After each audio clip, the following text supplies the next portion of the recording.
Injury attorneys at The Advocates can't actually prevent you from being in a cycling accident. They will be by your side to support you following your accident. Our legal services won't cost you a dime out of pocket. So when you need an injury attorney, call us. We're The Advocates, your Utah personal injury attorneys. You didn't deserve to be in an accident, but you do deserve an advocate.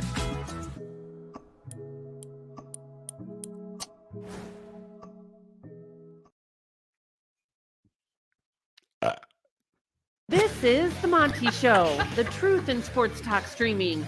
When you want unbiased opinions about your favorite team without the spin, all you have to do is find the Monty Show, streaming live and available 24 hours a day, 7 days a week on YouTube. And now, here's Monty. Hey, good morning. Good to be with you. The Monty program is live on your YouTube machine as always.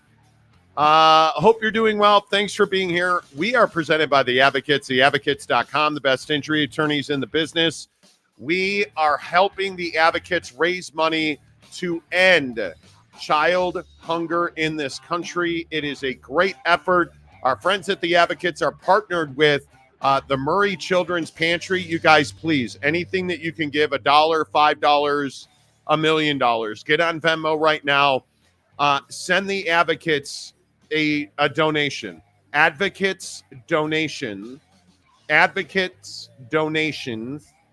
Is it with an S? Advocates donations. Yeah, with an S. You're sure? 100% positive. Okay, good. Yeah. Advocates donations on Venmo. And it all goes to the Murray Children's Pantry to help kids find that next meal. And again, maybe I pull at your heartstrings a little bit. I don't know, but I ask you in all seriousness, consider donating, because when you think about kids in our country, and you think about the challenges that they are facing, not knowing where their next meal is coming from, the confidence that is eroded when you don't have lunch money, or when you don't have that lunch to bring to school and all the kids have their, back in my day, it was Capri Suns. If you didn't have a Capri Sun in the lunchroom, you just were not it, right? So you want to have confidence. You want to help kids understand where their next meal is coming from. Advocates donations on Venmo. Advocates donations on Venmo. Who's first one in this morning? Oh, great. It's Lil Jizzy. Lil Jizzy. Good to see you. Mountain Mama. Hump day. Hit the like button. Hump it hard. That's what I'm saying. Hump it hard. Hump it hard. It is already Wednesday. Mrs. Monty leaves for Hawaii tomorrow morning if she's not dead. Talk about the worst time to get a cold. Bro, it's not good. My wife is going to Hawaii for a triathlon. She's doing a team triathlon. She has to swim a mile in the ocean on Sunday. Yeah, let's get a head cold. The coronavirus. Let's get a little bit of a cough. So we're going to go to bed with a cough drop between the cheek and gum. They have the sniffles. Okay. She goes to bed super early last night. I roll up there. She's passed out. Life is good. I lay down in the bed. I go to sleep and wake up to the eruption of her choking a cough drop. It was one of those weird moments where I thought it was like almost time to get out of bed. Like it was almost morning. I'd been asleep for like 20 minutes. Damn, bro. View this the same as the flu. Oh, it was terrible because there's not, when you're like, when you choke on yourself, like you swallow your own. Yeah. It was terrible. It's so brutal. I feel terrible for her. I hope she's still sleeping. She's just such a gem. You hate when your spouse is sick. Yeah, it's rough. Because there's nothing you can do about it. Giggity, good morning to you. Dakota, nobody cares. Nobody cares. You hate Kansas for everything that Missouri's not, which is fine. Big Daddy Magic says, I got a picture with the Kansas coach, Big Bill. Okay. OG Gary properly says, as the Big 12 burns, let's talk about it. Right here on the Monty Show, it was a bad day for the Big 12 yesterday, as the Big 12 made several key announcements, including the delay of their Big 12 Mexico expansion project because of Big 12 expansion, adding 4 universities. You look at this situation we're going to talk about at the University of Arizona with Bobby Robbins stepping down. The less than stellar run through the NCAA tournament for the Big 12. Yesterday was kind of the culmination of a bunch of bad news, and it begs the question, is it instability in the Big 12, or are these just normal occurrences that come with growing and expanding a conference? I think it is probably the latter, but there are enough people in the world who love themselves a conspiracy theory that say these are signs of weakness. There's cracking in the facade of the Big 12. Jake, which is it? Is the Big 12 just going through growing pains, or is the Big 12 dealing with instability? I think it's a little bit of both. I think that the Big 12 is a conference that, is trying desperately to win both on the football field and on the basketball court. And they're only trying to do that because they know that's their security blanket for the future. We've seen this time and time again. If you win, you're going to be in a good spot no matter what the situation is, because you're going to have TV audience. And so I think, when you don't win, I think that obviously, it doesn't help you. And I think that the Big 12 had high hopes coming into the tournament this year, and it just hasn't worked out. And it's really unfortunate. And so all the Big 12 haters are saying, oh man, what a garbage tournament. The Big 12 isn't even close to being the best basketball conference. How could they be? So you've got that whole conversation at work. This Bobby Robbins situation, while it's not necessarily a Big 12 problem per se, it's just not a great look to have one of the schools in your conference who's joining your conference this coming year having these financial problems. And I don't know how else you spin it. I don't know how else you spin the situation at Arizona into a good thing. That's the hard part. Arizona is not exactly in a great place right now, and they're supposed to be one of your best basketball programs. And, obviously they had, an okay run in the tournament again. So are they cracks in the facade? I mean, I wouldn't say they're cracks in the facade yet. I just think that if you continue year after year for like 3-4 years in a row to not produce in the tournament, let's say, or if somehow you don't have strong representation in the first year of the expanded college football playoff, then we can pretty much say, yeah, that's some weakness for sure. But we're not there yet. And I think people are putting the cart before the horse on that. I think it's premature. I think the Bobby Robbins thing is a bigger deal than people are letting on. And I know that we've talked about this situation with the financial discrepancy, $240 million of a discrepancy at Arizona. But let's talk about what Bobby Robbins is and was. Bobby Robbins was an incredibly important figure in leadership, first trying to save the Pac-12, and then as though he were Moses, leading a group of Pac-12 universities to the Big 12. I think Bobby Robbins was an incredibly important figure in that situation. I think that when you have a guy of that leadership, he is a guy that had incredible sway amongst his peers. I think that this financial issue really crippled him. And I think when he tells, and for those of you who didn't see the announcement, Bobby Robbins yesterday essentially made the announcement to Arizona staff that he was stepping down, and his term runs through the end of June 2026. But he made very clear that if the Arizona Board of Regents finds a appropriate candidate before such time, that he will help build a bridge to bring that new candidate in, and then will leave when that candidate is ready to fully take the reins at the University of Arizona. And I think that candidate's probably going to be Michael Crow. One of the first things that I heard yesterday from a source that we talked to pretty regularly was that Michael Crow wants to run both Arizona and Arizona State. Now, I think that's absurd, but I think that Michael Crow will make that push. Mm-hmm. We'll see what happens. We'll cross that bridge when it burns down. But I think you look at Bobby Robbins, this is a big loss for the Big 12. I don't think there's any other way to slice it. He's a leader. He's respected. He's somebody that is, in my opinion, a pretty savvy operator.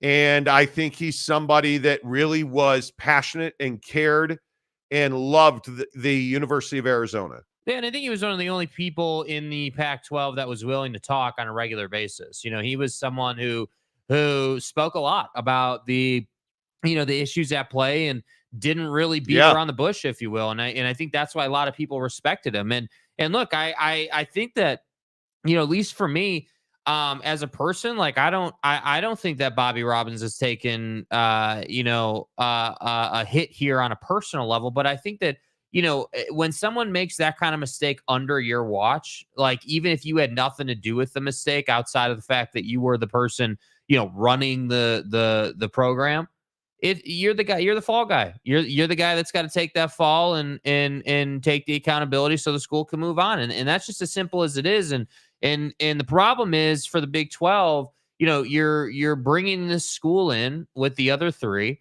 and it's like, damn, dude, like when does Arizona really get back on its feet? Because the football program was going the right direction. Then obviously Jed took the Washington job. Obviously this money situation. The basketball team didn't exactly light it up in the tournament. They did make the tournament though, which I think is an important fact. So it's not like things are horrible, but it's also not like things are going in the most positive Things are not direction. good. It's not that things are horrible, but things certainly are not good. Yeah. It's tough to spin that. And I think if you look at the plight of the exiting members of the Pac-12, there's instability all over the place. The one university that has zero instability or issues, Oregon. I look at Washington, my God, how many changes can one athletic department go through?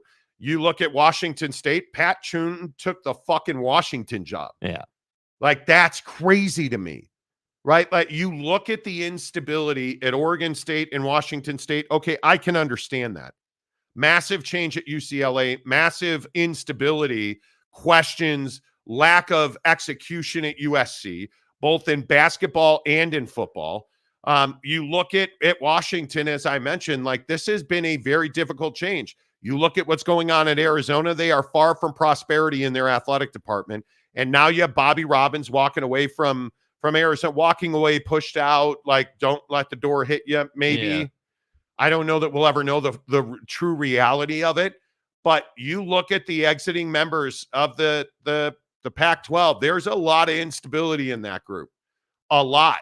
And I think that it is not an easy transition.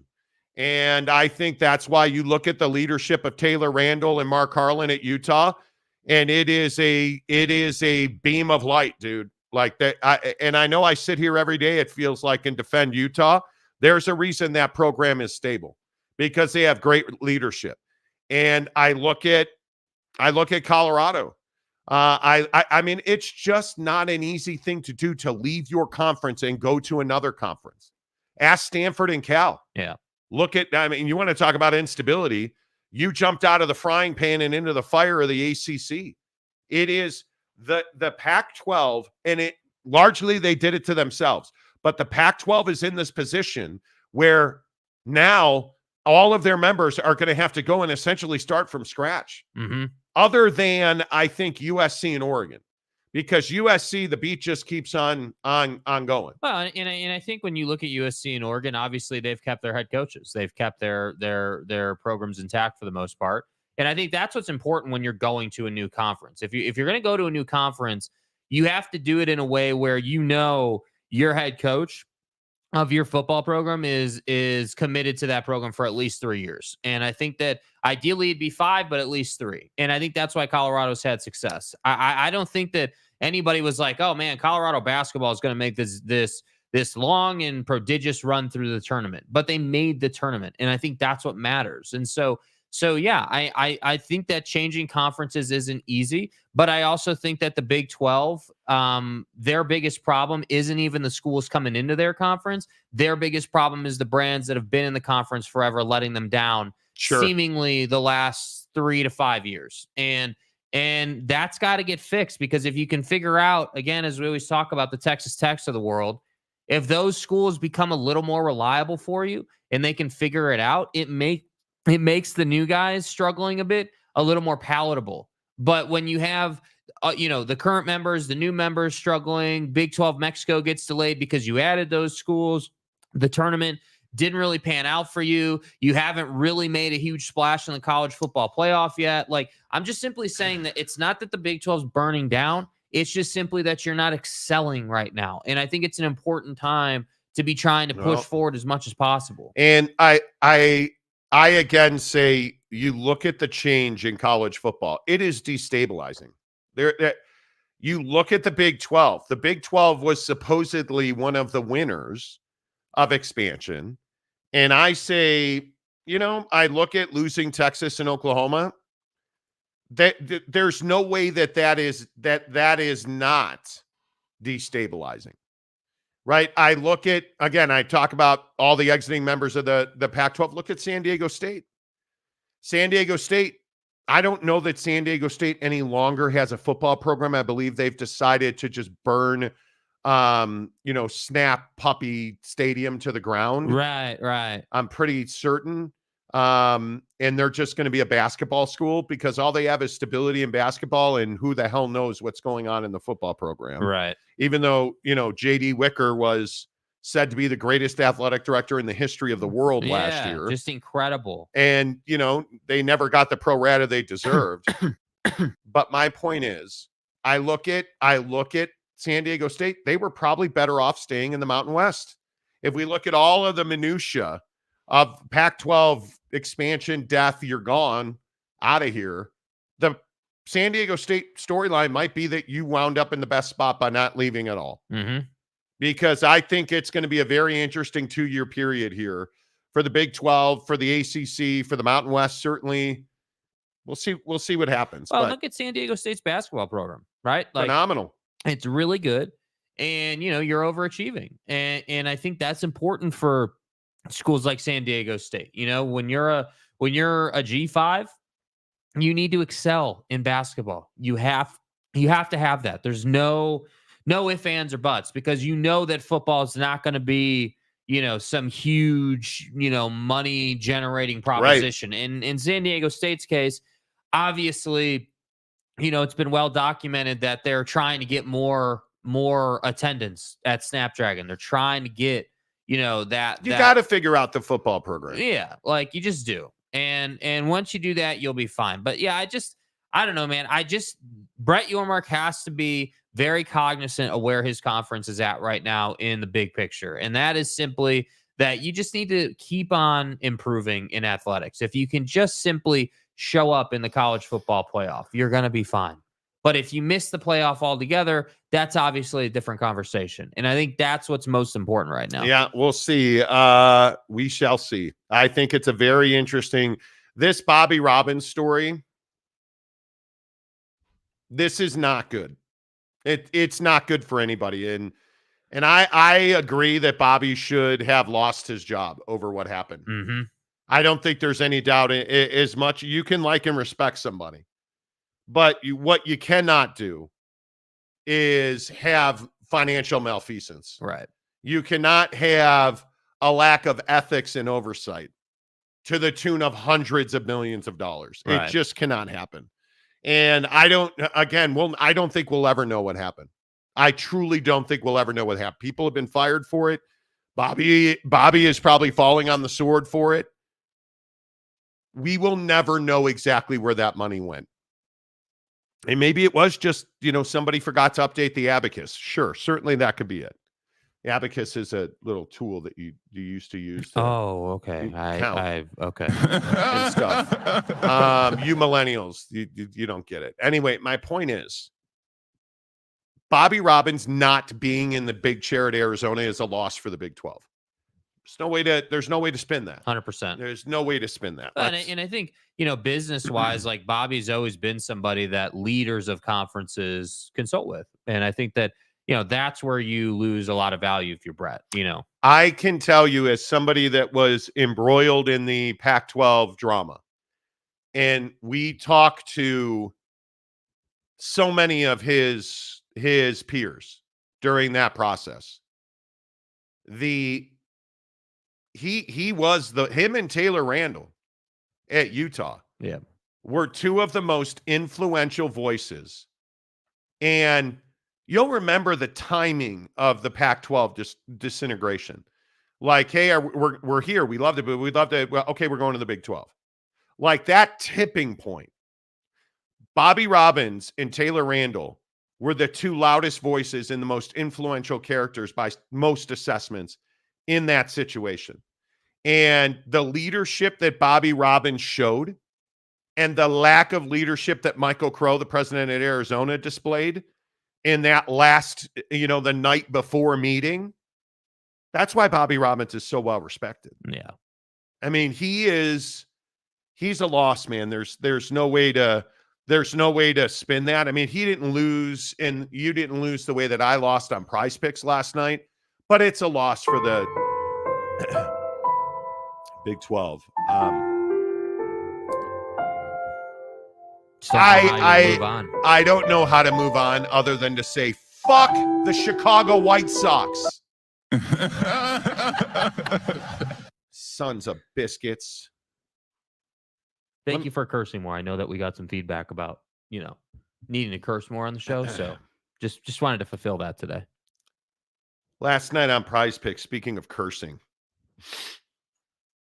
I'd been on this run. I want to, I run whatever it was, the hundreds of dollars the other night. Right. Pimps are going to pimp. Right. I bought some, faux fur collared jackets. Right. You were styling and profiling. A new fedora. Right. I got diamond crusted grills. Like I'm here for it. That's right. Pimps are going to pimp, right? Yeah. The hoes know. Yeah. And so, the other day, your boy with Mookie Betts, Ronald Acuna Jr., Christopher Morel, who can't catch baseballs at third base. Like we went 3 for 3. Yeah. Right. Feeling good. So now we move from faux fur to like actual fox fur, right? Like now we've got collars and we're popping those collars, right? We're wearing diamond crusted gold. We've got the Breitling on the wrist, right? So let's stay hot and go Max Muncy for 1.5 hits, runs, and RBIs. He don't miss, man. He came through. But then we got to talk about Ronald Acuna Jr. against the Chicago White Sox. 1.5 total bases. Just 1.5 total bases. 0. Not like half, not 1, 0. And it sucks. And then the ultimate mistake, and here's where rectally things took a turn in the wrong direction. It was at this moment that he knew he fucked up. When you count on the St. Louis Cardinals to do anything of note, What are you doing? when you say to yourself, let's let Bobby Robbins handle our accounting, and what are you talking about, man? and bet it all on Miles Michaelis to not stick it in my keister. I don't regret those decisions. Miles Michaelis and you, Darvish. You got to pause. You, Darvish. 10 strikeouts Okay, that seems pretty attainable. combined. Did they get 11? No. Did they get 9? No. You know how many they got? 10. I just try to stand strong. And who, what did I do to you, Miles Michaelis? What did I ever do to you? Son of a biscuit. Lost 2 or 3 last night because Miles Michaelis. Why don't you fuck off? Birds on the bat.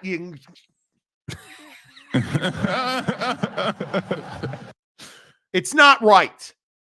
It is not right. It's my money and I want it now. Little Jizzy says Monty had me at Keister. Yeah. Of course, everybody's favorite Oklahoma Sooner fan, James. The only thing in St. Louis are the ribs and barbecue. Yeah. Okay. Oh, wow. Ken Williams is in the hizzy. Wow. All hat Wow. and cattle. Lots of manure on the boots because he's got a ton of. Poor Monty, LOL. Shut the fuck up, Donnie. I will never, ever, and Paul Goldschmidt be damned, I will never count on the St. Louis Cardinals for anything related to happiness and prosperity again. Never. Jerks. Wet Blanket says F the Sooners. Okay. Dakota Tubbs, the cross that Monty has to bear is heavy and full of splinters. It is the burden that I bear for you on Prize Picks. That's why you use the promo code Monty.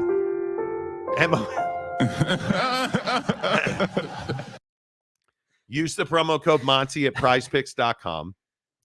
Better yet, just download the app. Use the promo code Monty. Get 100% deposit matching. Do it. You put in $5, they'll give you 5 more. You put in $100, they'll give you $100 more. Doll hairs. And I'm just telling you, you will do better than I. Well, everybody will do better than Jake.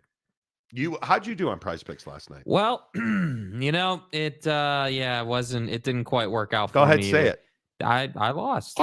Yeah, I'm an idiot. I had Shane Bieber for more than 6.5 strikeouts. He won, got 9. But then Austin Riley, no bases last night. Had more than, I don't need it. There was. And, Will Smith on a demon for more than 1.5. Ooh, I got an extension. I can take the night off. Yeah, F you. Hugh Janus. Jag off. Maybe live up to it. How you doing in the Prize Picks cash account? We're all right, bro. We're still over $300. We're still over $300. Yeah, we're still over $300, bro. I'm over $400. Well, you know what? I'm better than you. Yeah. And I'm better looking. Let's get into the comment section. Aaron Wilson early this morning. Aaron, good to see you. Aaron, as he talked about on the show yesterday, you guys support Aaron Wilson. Find him on Instagram. Give him some love. He's dealing with some new medication he's trying to figure out.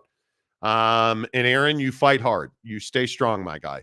Proud of you for fighting and adjusting your meds and understanding your situation. And I'm happy for you, man. Keep fighting. Get up every day, do the job, and feel good, man. Feel good. The best is yet to come. Ken Williams gives 10 Monty Show memberships. Welcome back, Ken. Ken, good to see you. You guys don't forget Giving Friday is coming up on Friday. But you don't have to wait. The Advocates at theadvocates.com. They are working with the Murray Children's Pantry to try and end as much as possible, to try and end hunger for as many kids as possible. Your donations make a huge difference. Donate to the Advocates on Venmo. Donate to the Advocates on Venmo. Advocates donations, or if you'd like to tip us, any of our tips for the rest of the week will go to the Advocates. So if you'd like to tip us, please do. But please, I'd rather you use their Venmo. It goes directly to them. They give it directly to the Murray Children's Pantry. That money that you send to the Advocates on Venmo goes right into the bellies of kids who are hungry this morning. Make a difference. Help a kid. Donate to the Advocates on Venmo.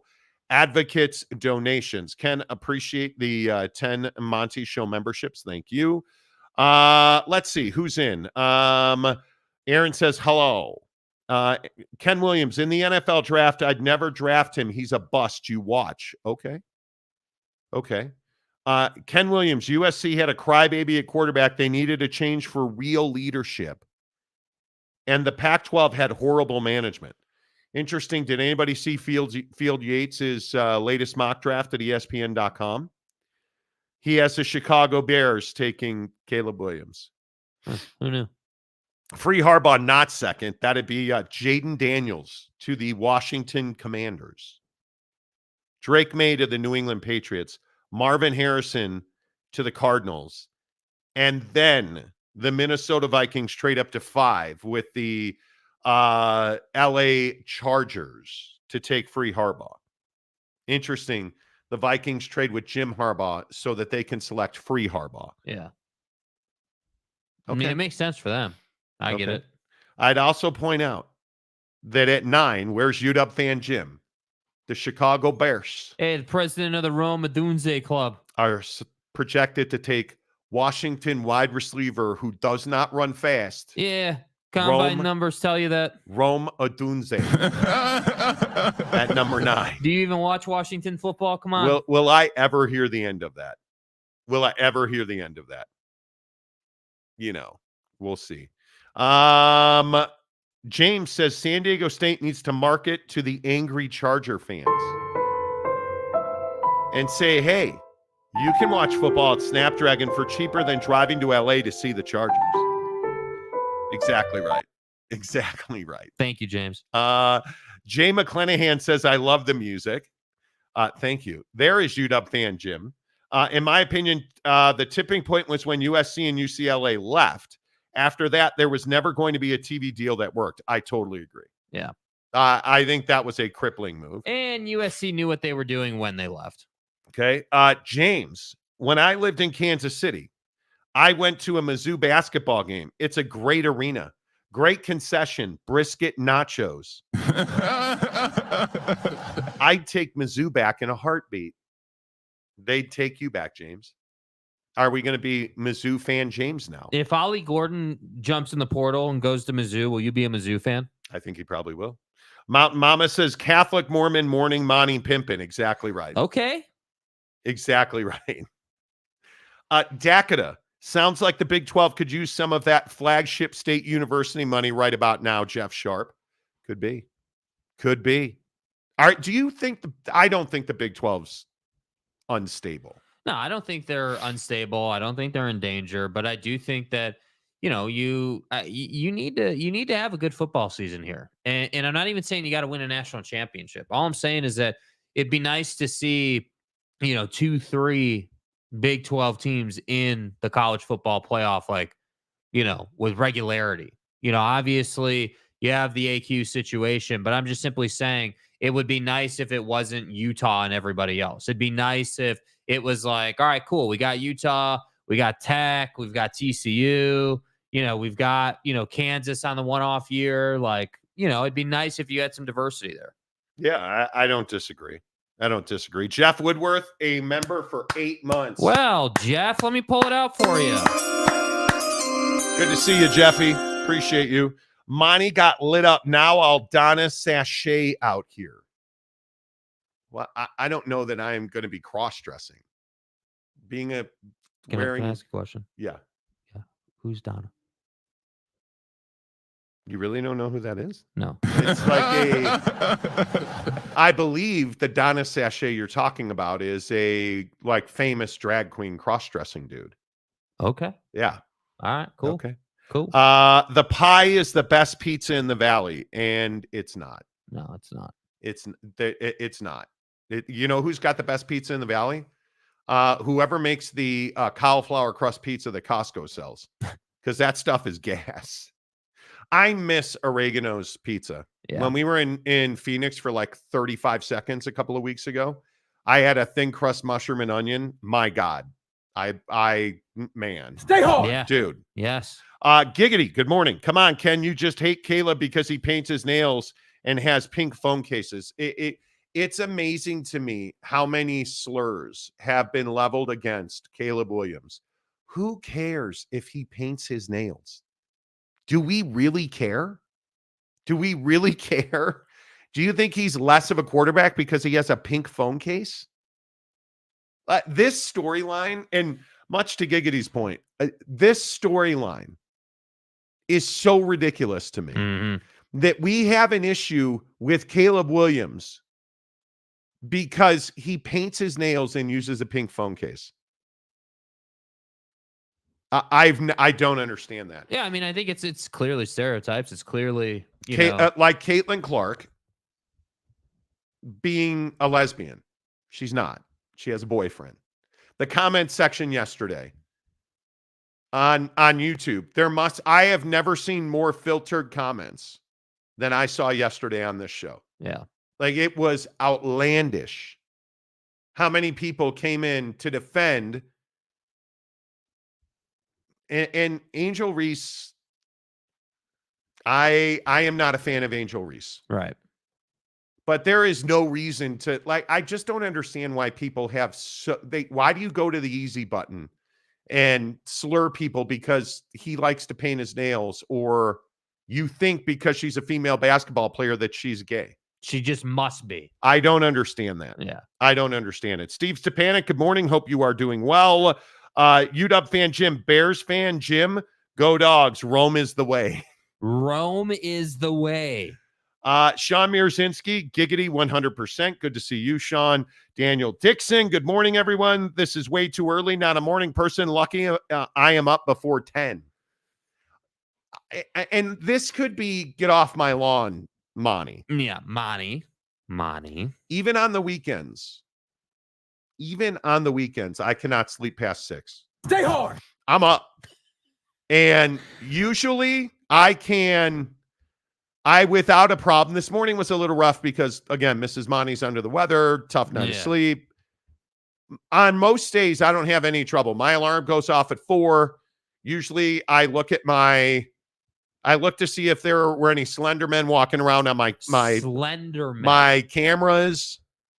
That's every day. I'm in the shower by 4:10.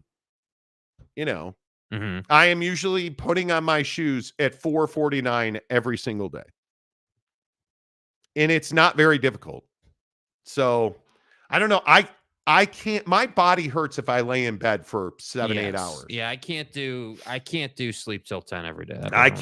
Daniel, do it for me, dude. Like I'm not even saying it's against you, but yeah, do it for me. Steve Stepanek says the Big 12 will reload for next year. I hope they do. Next year is a really critical year athletically for the ACC and the Big 12. Well, I mean, Florida State's going independent. Right. Yeah, we're not making any changes. Like FOH. Like, what are you talking Well, about? Florida State's going independent, and the Pac-2 are getting $600 million. So, Yeah. Ken Williams says, no, I don't like him because he got his ass handed to him by Utah, and he cried on the sideline. Well, there were some people that were questioning him cuddling with his mom, crying after his career ended. But again, I talked about this with Angel Reese yesterday. One, I just think you don't recognize how much more difficult the road becomes the minute that you're done as a college athlete. Yeah. Whether you go on to play professionally or not. Do you understand that the tribulation that is about to arrive for people like Angel Reese, for Caitlin Clark, for anybody in the NFL draft? Oh, Monty, they're making millions. Ask Ryan Leaf. Ask all the Robert Swifts of the world. Do you think money solves problems? Because I got news for you, it doesn't. Yeah. It does not.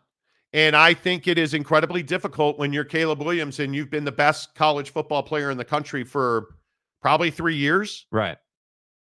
And that all came to an end. Now, you made the choice to end it, but that doesn't change the fact that you're allowed to have emotions. I don't necessarily have a problem with dudes crying. I truly do not. I think it's always why you're crying. Yeah, I didn't love the picture of him up in, with his mom, but what didn't you love about it? I mean, I just think, in football, culturally speaking, that's not real attractive, from a football standpoint. Football players are meant, and have always really been, guys who are, who do that stuff behind the scenes. Dick Butkus. Yeah, I think that I don't think it makes Caleb a bad guy. I just think we don't see that very often. And we don't see it not because it doesn't happen, but because it happens behind closed doors. And I didn't understand why he needed to go do that on the field. Like, why? Like, I understand, hey, your career ended. Okay. Being emotional. Like, if you had taken a knee at the 50-yard line on the logo, okay, I understand if you got tears. I get it.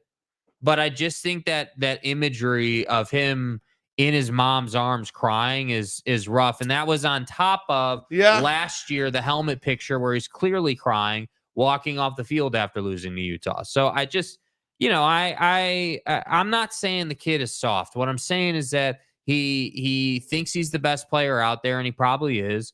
And I think he expects to win. And when he doesn't win, he gets emotional. And I don't know, if you're an NFL franchise, not sure how that pans out, because I can tell you right now, you won't see him crying in the stands in the league. I just don't know why do people care so much about, because you're a quarterback. You're one of the best quarterbacks in the game. And I think that again, culturally speaking, that's not a great look. Yeah. I think that and here's the picture that Jake's talking about. I don't think that we should, I just think that we're far, far too harsh on guys like Caleb Williams. You're allowed to show emotion. I would rather you. I hate the guy on this sideline. You're down 5 touchdowns and you're laughing. That guy pisses me off. This guy does not piss me off. Maybe it should. Maybe he's soft and I think that's the biggest concern. I just don't think he is. The talent's not the concern, right? His football ability is not the concern. The concern is how he handles adversity and what that looks like, And, obviously someone's going to draft him. Field Yates continues to say it'll be the Bears, but we'll see. Yeah, I don't know. I think it'll be very interesting to see. I just think he cares. He's passionate. He's passionate. Like I don't know. Maybe it's just me. Monty lives in Utah. He must be Mormon. The logic checks out. There you go. Yeah. There you go. Let me get some caffeine real quick. Yeah. Yeah. All right. Caffeinated beverages. All right. Aaron Wilson, dude, easy with the emojis, man. YouTube out. Giggity is still, or Gumby is still around, by the way. Yeah. Why are we having a funeral for Gumby? I don't know. The dude cries on the sideline because he cares. It's not fragility. Anyone claiming he's fragile may need to look in the mirror. I don't disagree with that. Yeah, I don't disagree with that. But I don't think there's no getting away from the fact that. So the picture of him crying in the stands was the end of his career. Okay, you get a free pass for that one. I'm not giving you a free pass for crying walking off the field after you lost a game. That's not culture in football. That's not leadership. That's not acceptable. At least I can get behind that a little bit. Like, it's not like if your career came to an end and you're going to the league and you lost, okay. But why is it okay? And this is the thing that I don't understand.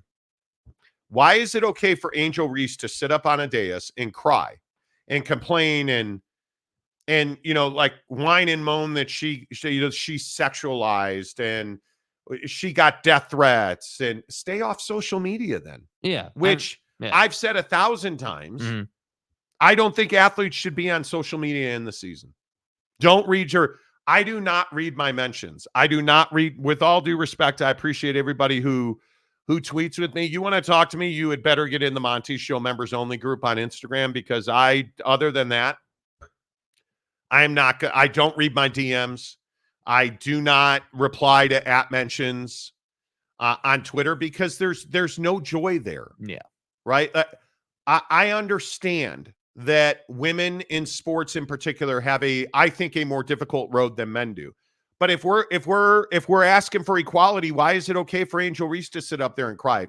How come nobody's calling her soft? Yeah, I mean, I would agree the masses are not calling Angel Reese soft. I think, yesterday when we talked about it, we both agreed that was not a great look, both in what she was saying and also from a leadership standpoint. But I also think, an important point too is, again, I can't emphasize this enough. Doing it in the stands on the field right after the game is not the same as doing it at the dais after the game, after the moments pass, after you've had 5 minutes to reflect. I would agree. And I think I know it's been bandied about in the league. There's been a ton of coverage about it. Hey, NFL people are trying to figure out if Caleb Williams has what it takes emotionally to be a starting quarterback in the league. And that's where I say, hey, whether you like it or not, it potentially hurt your draft stock. Now, he's still going to go number one. Yeah, like 99% he's still going to go number one, and everything's going to be fine. All I'm saying is when you're the only one doing something, it better be the right thing. And tell me the last time you saw a quarterback crying on the sideline. I don't disagree with Giggity. Hey, dudes are allowed to show emotion, and that's cool. And maybe you need to look in the mirror. All right, cool, dude. That's fine.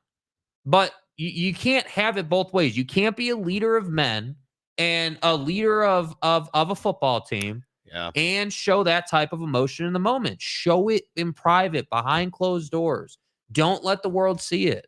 Yeah, and I think last year was a particularly difficult year for USC football. They were not as good as they were in 22. He was still as good as he was. I think he's amazing. I think he's going to be great in the NFL. Daniel Dixon, I don't go to bed until 2 a.m. Third shift person. Hey, that's cool. That's cool. I wish. Man, getting up at 4 o'clock is not great. No, it's not great. Illumin Dursky. Alumidursky. That's how I'm going to say it, man. I've been saying it that way for years. When I lived in northern Utah, Tony's Pizza is good. Piccolo Brothers in Ogden was the best. Yeah, I don't disagree with that. Dakota Tubbs, very wisely done. Very wisely done. You know, we'll see. Let's see. Giggity says, careful with those emojis. You ain't wrong. There is no crying in football. A lot of people agree with you on that. A lot of people agree with you. James gives us $5 without looking at the comment. Are stadiums and food involved? Yeah, I'm going to stay on it, dude. You know, you disappointed me yesterday, but I have to think that you go with it again. You got it. Stadiums and food are involved. The Big 12 will be known as the Coast to Coast Club. Just kidding. I have been told they own the name Big 14 and Big 16, which is why the Big 10 can't change. Okay. I don't think the Big 10 wants to change their name from the Big 10. I don't believe they want to do that. But I mean, that's a power brand. The Southeast Conference is no longer in the Southeast. Why aren't they changing themselves to the South and Midwest Conference? I don't know. So I'm asking for Texas. Texas, you know. Texas. Boss Frog in the comment section. Hey to J2H. Hello. Just wanted to hit the like button and see if my membership has been reactivated. We can't reactivate. Yeah, dude. I can't do that for you, bro. We can't. Boss Frog is of a different ilk in that he is a member through the tip jar. So it's a little different. But listen, when you have my issue long-standing with the president of the Jose Altuve fan club. Hashtag chest buzzers. I probably should stop. Hashtag garbage cans. Hashtag Brett Gardner hitting the dugout. So Boss Frog is in the Monty Show members only group, right? And the Houston Astros are throwing a no-hitter the other night.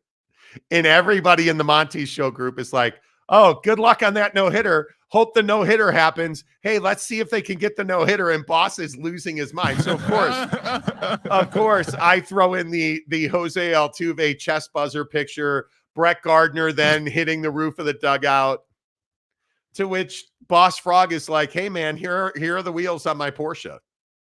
And I have no answer for that, because if I had Porsche wheels, I'd do the same thing. Yeah. I'd do the same thing. Yes. Although I have Beamer wheels, those aren't Porsche wheels. Right. Do I secretly buy a new car this weekend with Mrs. Monty out of town? I mean, that'd be gas. I don't think I Is it possible? Yeah. What do you mean? Well, like just financially, is it like from a value standpoint on your car, on the Grand Cherokee? It's close. It's close. Can we just, God, fuck. At some point, we need to talk about. Shut the fuck up, Johnny. The credit union I have my car loan through, I will never use again. If it's not BMW Financial, I will never do anything but BMW Financial or Chase Bank. Yeah. Those are the two best car loans I have ever had, and I will only use those two. I am just telling you this.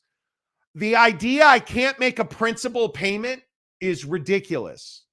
They do not allow me to make a principal payment. They will not allow me to just pay down my principal on my car loan. Won't allow me to do it. Ridiculous. Boss Frog, good to see you. Stepanik, LOL, Monty isn't Mormon. I am not, for the record. No. For the record, you guys all know that I am Southern Baptist. I am not. You know. I mean, if you look at the facial, obviously I'm an Orthodox Jew. Are you kidding? I'm a Protestant. I get it. Church of the World. And shit, I get that. You know. Dakota Tubbs, you have to wait for the scraps on Giving Friday, Boss Frog. Wow. You have to wait for the scraps. Okay. But anyway, we can't reactivate your membership, bro. That's you have to do that. And again, you guys, don't forget, the advocates are working with the Murray Children's Pantry to end childhood hunger. Donate to the advocates on Venmo.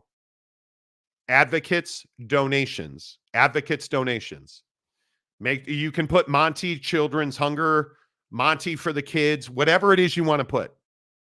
Or you can just put for the kids, Children's Hunger, whatever.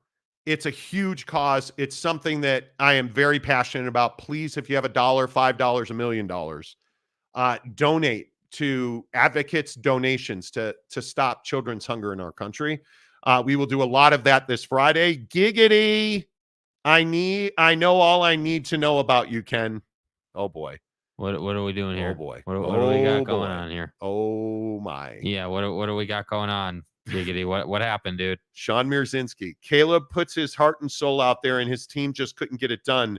When that happens, I'm sure you'd be emotional. I don't have a problem with it. The walking off the field crying thing after a loss in the middle of a season. Yeah. I think you saw a lot of frustration is what that was. I don't think it was, I'm sad, I'm going to have a cry. I think it was frustration. I don't have a single problem with it. I don't. Boss Frog, but I paid my past due amount. You're still in collections, sir. Yeah, and by the way, we're gonna need you to put up the Porsche for collateral. So it is what it is. Yeah. Oh dear. Oh my. No soup for you exactly. Giggity. Pat Mahomes looked to hold back tears on that Christmas Day loss. Steph Curry with the ejection of Draymond Green the other night. We have such a stigma around men showing emotion in this country. Why is it that, and again, I think this is important, and Jake and I have talked about this a lot. It's why you're crying and how you got there. Yes, but I also think that in sports, we're not talking about an offensive lineman. We're not talking about a role player. This is Caleb Williams we're talking about. Your starting quarterback, right? Like, yep. there is a leadership aspect that you, by nature, have to abide by. And I'm not saying it's inappropriate to have emotion. Notice I haven't said it's a bad thing to cry. I'm not saying that. You said he was a swussy. What I'm saying is that, wait 5 minutes and go ball your ass out in the locker room. That's what you should be doing. You shouldn't be doing it on the field. Meet your mom in the tunnel and cry on her shoulder there.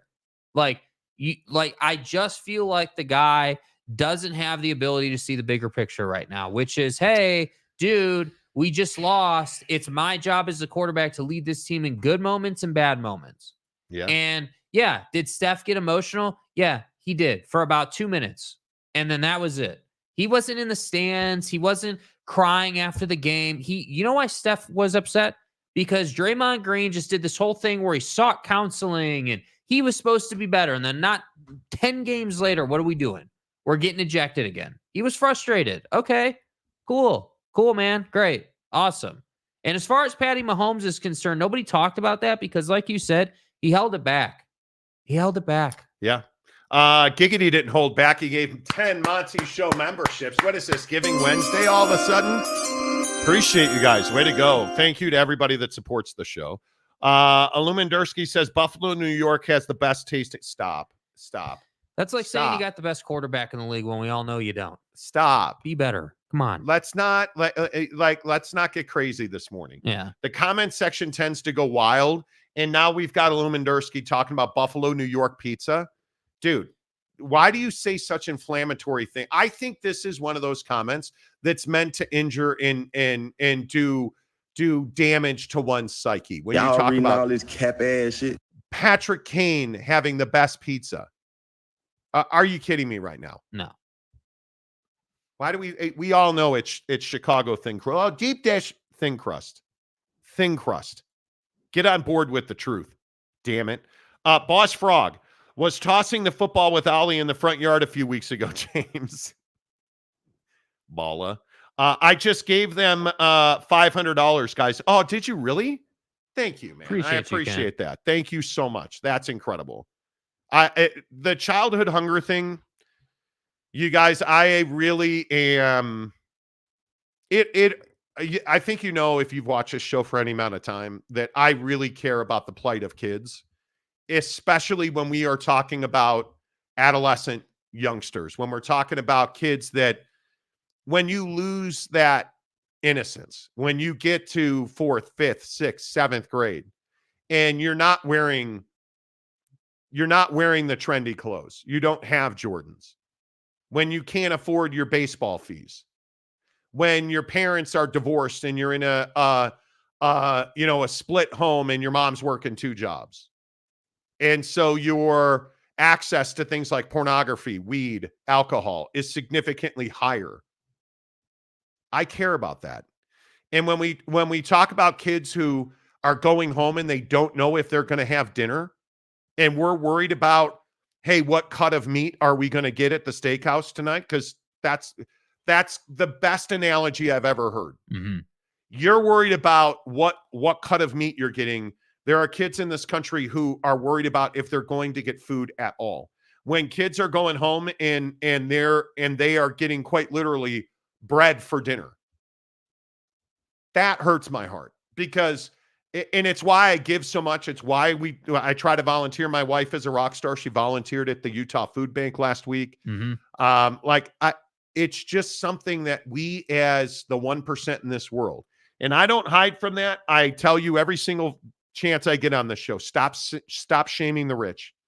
Stop villainizing or vilifying, people that make money.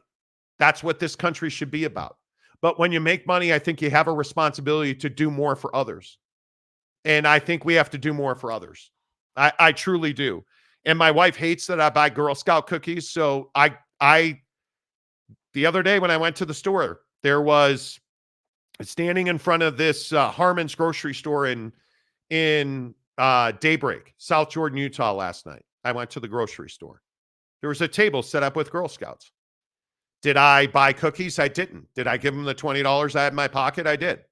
Because I think it's really important that we support women's and young girls' initiatives. Kids in our country need our help. I don't know why I'm railing about this today, but yeah. If you can donate, thank you, Ken. I appreciate that. Advocates donations on Venmo. Quite literally, $5, $100. $5 buys 3 cans of black beans. $5 buys a bunch of cans of Campbell's soup. And we're talking about canned food. We're talking about the basic we're not talking about candy bars. We're not talking about a higher cut of steak. Yeah. The basic essentials so that kids can eat tonight. That to me that's what I'm about. Yeah. $5, $10, $20, whatever you happen to have. And if you don't, I appreciate you wanting to. If you don't have the $5, don't feel bad about that. Don't feel bad about that. I appreciate you trying to help. Let's see. Mr. Ed Wayner, Tesla sales are down 9%. Maybe get her a car she can't hear. Don't understand where the hell that's even Tesla sales are way off, by the way. I would agree with that. Big Blue Horses, Monty, you don't have the cajones to buy a car without Mrs. Monty. My wife hates buying cars. And she took a big step out of her comfort zone and bought a brand new BMW for herself. I was proud of her for that. I don't think she would say 2 words negatively. If I'm not going to do it. I want to hang on to I have a great Jeep Grand Cherokee I want to hang on to for another year. And when I get an equity on it, maybe we do that. Giggity, so my Astros hate on the IG chat is forgiven, Boss Frog. That was an incredible thing yesterday. Yes, you were forgiven for your Stros hate from day one. Listen, Boss Frog is bled so that you can have grace and be forgiven. In God's name, image, and likeness. Okay. I'm in the process of applying for my D-Min at TCU. That's fine. I don't know what that means. Okay. Mike Smith, cry while driving your loud car through the park so nobody hears you. That's what I'm saying. Don't do it on national TV in the stands. That was a shot at you. Showing emotion is fine. Kobe cried. Jordan cried twice. That's fine. But what's not fine is the nail polish and being soft. Leave that to the girls. That's why no one respects you, Caleb and Duke boy. Oh, I think Drake May's done well in the combine and adding value to himself. I think that when you look at, I don't think Drake May is who he was mentioning, but I think when you look at Caleb Williams specifically, Gary, I totally disagree with you. I think he's talking about the Duke player that has now has an endorsement deal with a nail polish company. I just don't think it's that big of a deal. It does not bother me in the least. If a guy wants to paint his nails, if a guy wants to be whatever he wants to be. If you're gay, if you're straight, if you're trans, if you're bi, I don't care. Can you throw the football down the field? Can you be a competent quarterback? Great. Can you score the basketball? Can you hit a baseball? I don't care if you're gay or straight, nail polish, clear coat, doesn't matter to me. You want to cross dress, doesn't matter to me. This is the Trevor Bauer argument. You want to have rough sex behind closed doors? He should be a Major League Baseball player right now.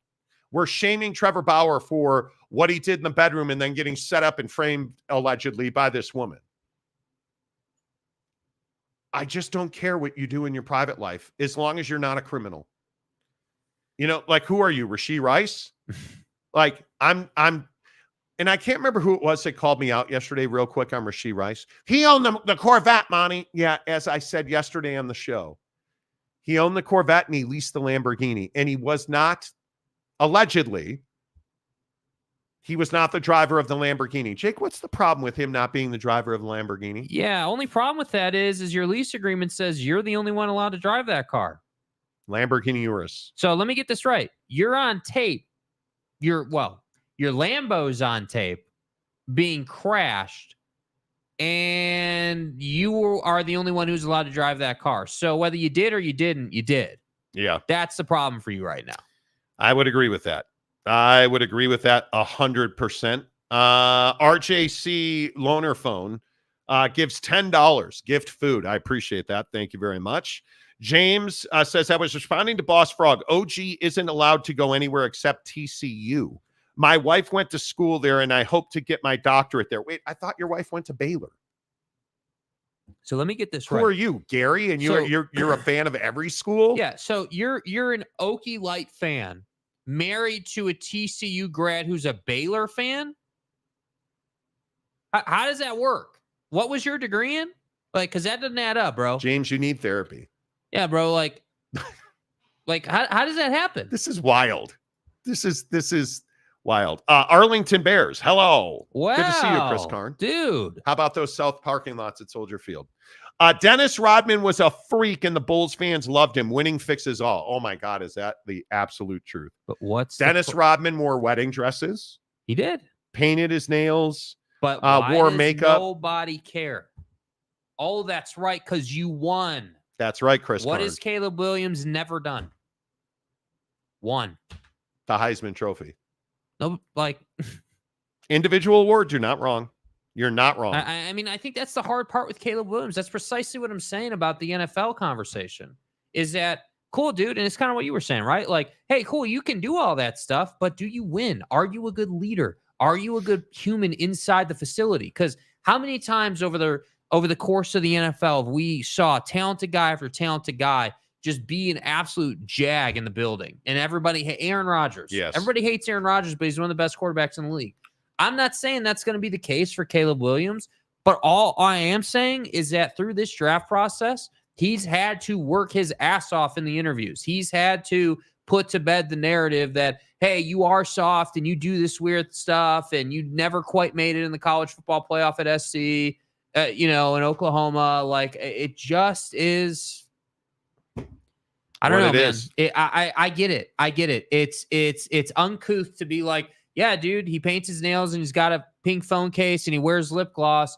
And yeah, we're holding that against him in the NFL. That's uncouth. It's not proper in today's world. I don't disagree. But I do think that's at play for Caleb Williams. And unfortunate or not, it's what he's had to deal with. We'll see. But I think this is a great point, Chris Karn, that when you win, people don't care what color your nails are. I agree with that. So if Caleb Williams can help the Bears make the playoffs and somehow, some way, be the next Houston Texans, let's say, he's going to be a hero in that city no matter what he's wearing. Yeah, I totally agree. I do. Mike Smith, the more people that buy electric cars, the better. If that helps drive down the price of gas, it's a good thing. I am a little worried about the price of gas going way up. I am concerned about that. Ken Williams, boss, I will do it all the time. Okay. Joe Namath had a pantyhose commercial. Yes, he did. Rashee's interpreter was driving the Lambo. Hey, Rashee. I My got guy. a bet on the over on the speed today, so I'll go ahead and take the wheel. Boss Frog back in the membership. I'm pretty certain Ollie Gordon is staying at Oklahoma State. He's not going anywhere. It would be a shocking mea culpa based on the fact that he's tweeting about the collective, based on the fact that he said, I'm happy where I'm at. Like, totally true. Jeremiah Champion. Hey, y'all. Hello. Hey, y'all. Good to see you. Ken Williams. Giggs thinks I'm a bad guy. LOL. I've helped so many people in my life. You're not a bad guy. We tend to vilify people that have strong opinions, and depending on what that strong opinion is,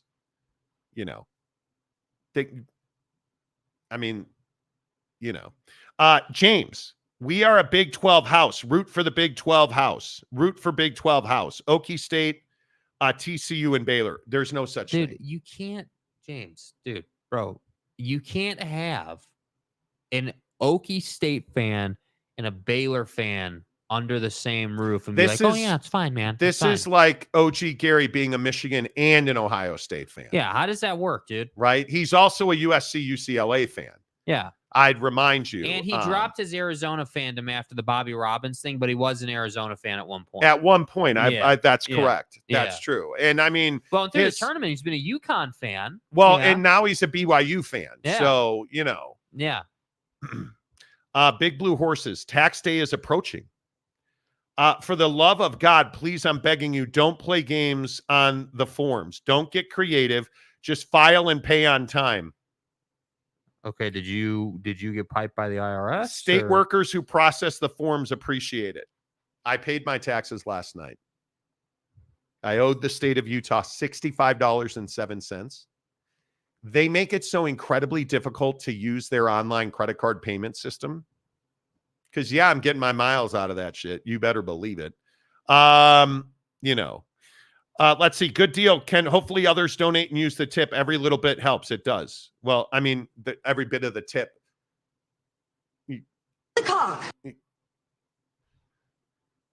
See what you do.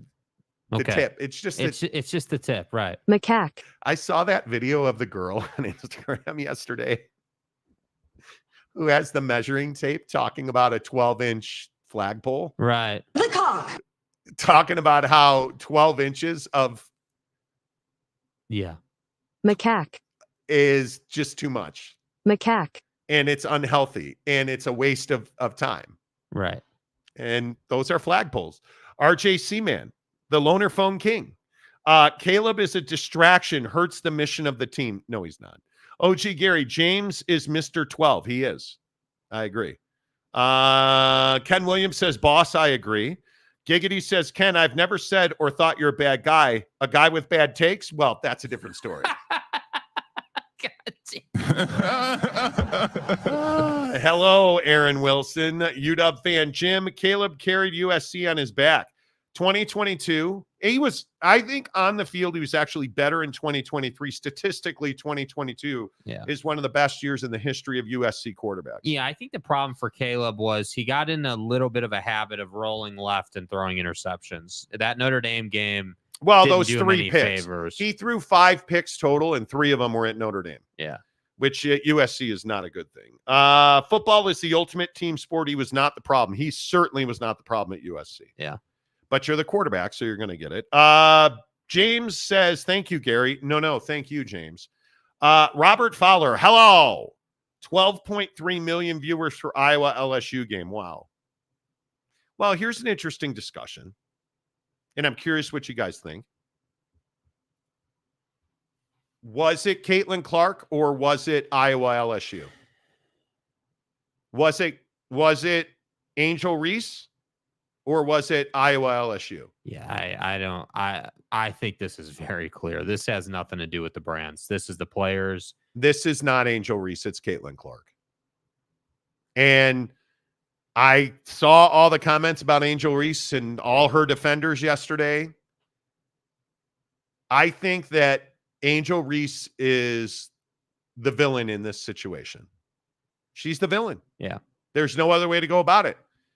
Caitlin Clark is the hero that women's basketball needed. And if they, in fact, beat Paige Beckers in UConn, and we get South Carolina and we get Caitlin Clark against Dawn Staley, who is the ultimate villain, nobody likes you. That would be amazing. But 12 million viewers for an Elite Eight women's NCAA tournament game is remarkable. Yeah, I think that you're right. The number one reason they got that viewership is Caitlin Clark. But I don't think we should discount the narratives and the storylines. I don't think it was about Angel Reese herself, but I think there was this bigger picture conversation and narrative going through Twitter this week, or last week, I should say, about Reese and Clark from last year. And people wanted to see, is Caitlin Clark good for it? Like, hey, we all know you can shoot. We all know that you're incredibly talented, like the best player we've seen in a long time. But what do people love? What do sports fans love? We love, hey, really good player going up against this team that she can definitely lose to. Does she get the job done? That's why you got 12.5 million views, because people were Totally here for, hey, she got over the hump, or she didn't really live up to it. Stop talking about it. Totally agree. That's what it was. Totally agree. And again, I am begging you, as a full grown ass man, adult, hello, ladies, An adult, you're no longer an amateur. The thing that I would say is, please educate your kids about social media, because this Angel Reese stuff yesterday, and let's believe 100% of what Angel Reese said. Hey, I'm being sexualized and I've got death threats. Let's take that at face value. Are you really reading your mentions on Twitter? Are you really reading your DMs on Twitter? Are you really reading your DMs on Instagram? You can't. We've got to teach our kids that social media is not the beginning and the end. yeah. That face-to-face contact. We did that story yesterday about how 40% of Gen Zers go multiple days without face-to-face contact with another human. 3 days or more. Are you out your goddamn mind? But I bet that ass is on Instagram. Yep. And I bet you're on TikTok, and I bet you're on Twitter. This is the Angel Reese problem. And I know that I got crushed for saying, I don't believe that she got, we're going to murder you. Are there assholes on social media saying we're going to kill you? I'm sure there are. But my point is, why are you giving them breath? Why are you giving them light? Why are you reading your... I can only tell you how much better my life is without my mentions on Twitter, without reading DMs on Twitter, without reading DMs on Instagram. And I think that we, before the pandemic, I think we were heading to a place where, social media was just everything, and you had to have TikTok, and you had to have all these things. And now, post-pandemic, I think that at least to me, it kind of feels like we're heading a direction. Not Gen Z. I think Gen Z is the opposite because they're so young still. But millennial and forward, I think we all miss people. We miss, like, hey, going out to the, going out to this with your friends, or like those classic, Friday nights that we all grew up on. I think we miss that. And it surprises me that, the Angel Reeses of the world don't necessarily have that perspective. And frankly, I think that LSU as a program is going to be in a place where people are paying attention to what next year's team looks like. Who's the next Angel Reese type personality that comes out of that Kim Mulkey program? Because that's what I'm saying. Because if there's another Angel Reese that comes out of that program, and what I mean is someone who goes about it the way she does, that's no longer a social media problem. That's a Kim Mulkey problem. And the problem is that Angel Reese is a very productive player, one of their most important players, man. Absolute workhorse for them. And it's the love-hate relationship with the best players on your team. Think about all the hate Kobe got over the years for being a quote-unquote bad teammate. He was an asshole in the locker room. But here's what we do. Angel Reese she's not a hero. Angel Reese is a hero to millions of young girls in this country. Yeah. Caitlin Clark is a hero to millions of young women in this country. But the reality? You play at that level, you're a villain to millions of people. And adults are the worst. We're terrible. But you're a villain. Caitlin Clark's a villain. Angel Reese is a villain. Mm-hmm. But you also signed up for that when you took the millions of dollars in NIL deals. You signed up for that when you showed out and became an elite basketball player. This is what comes with it.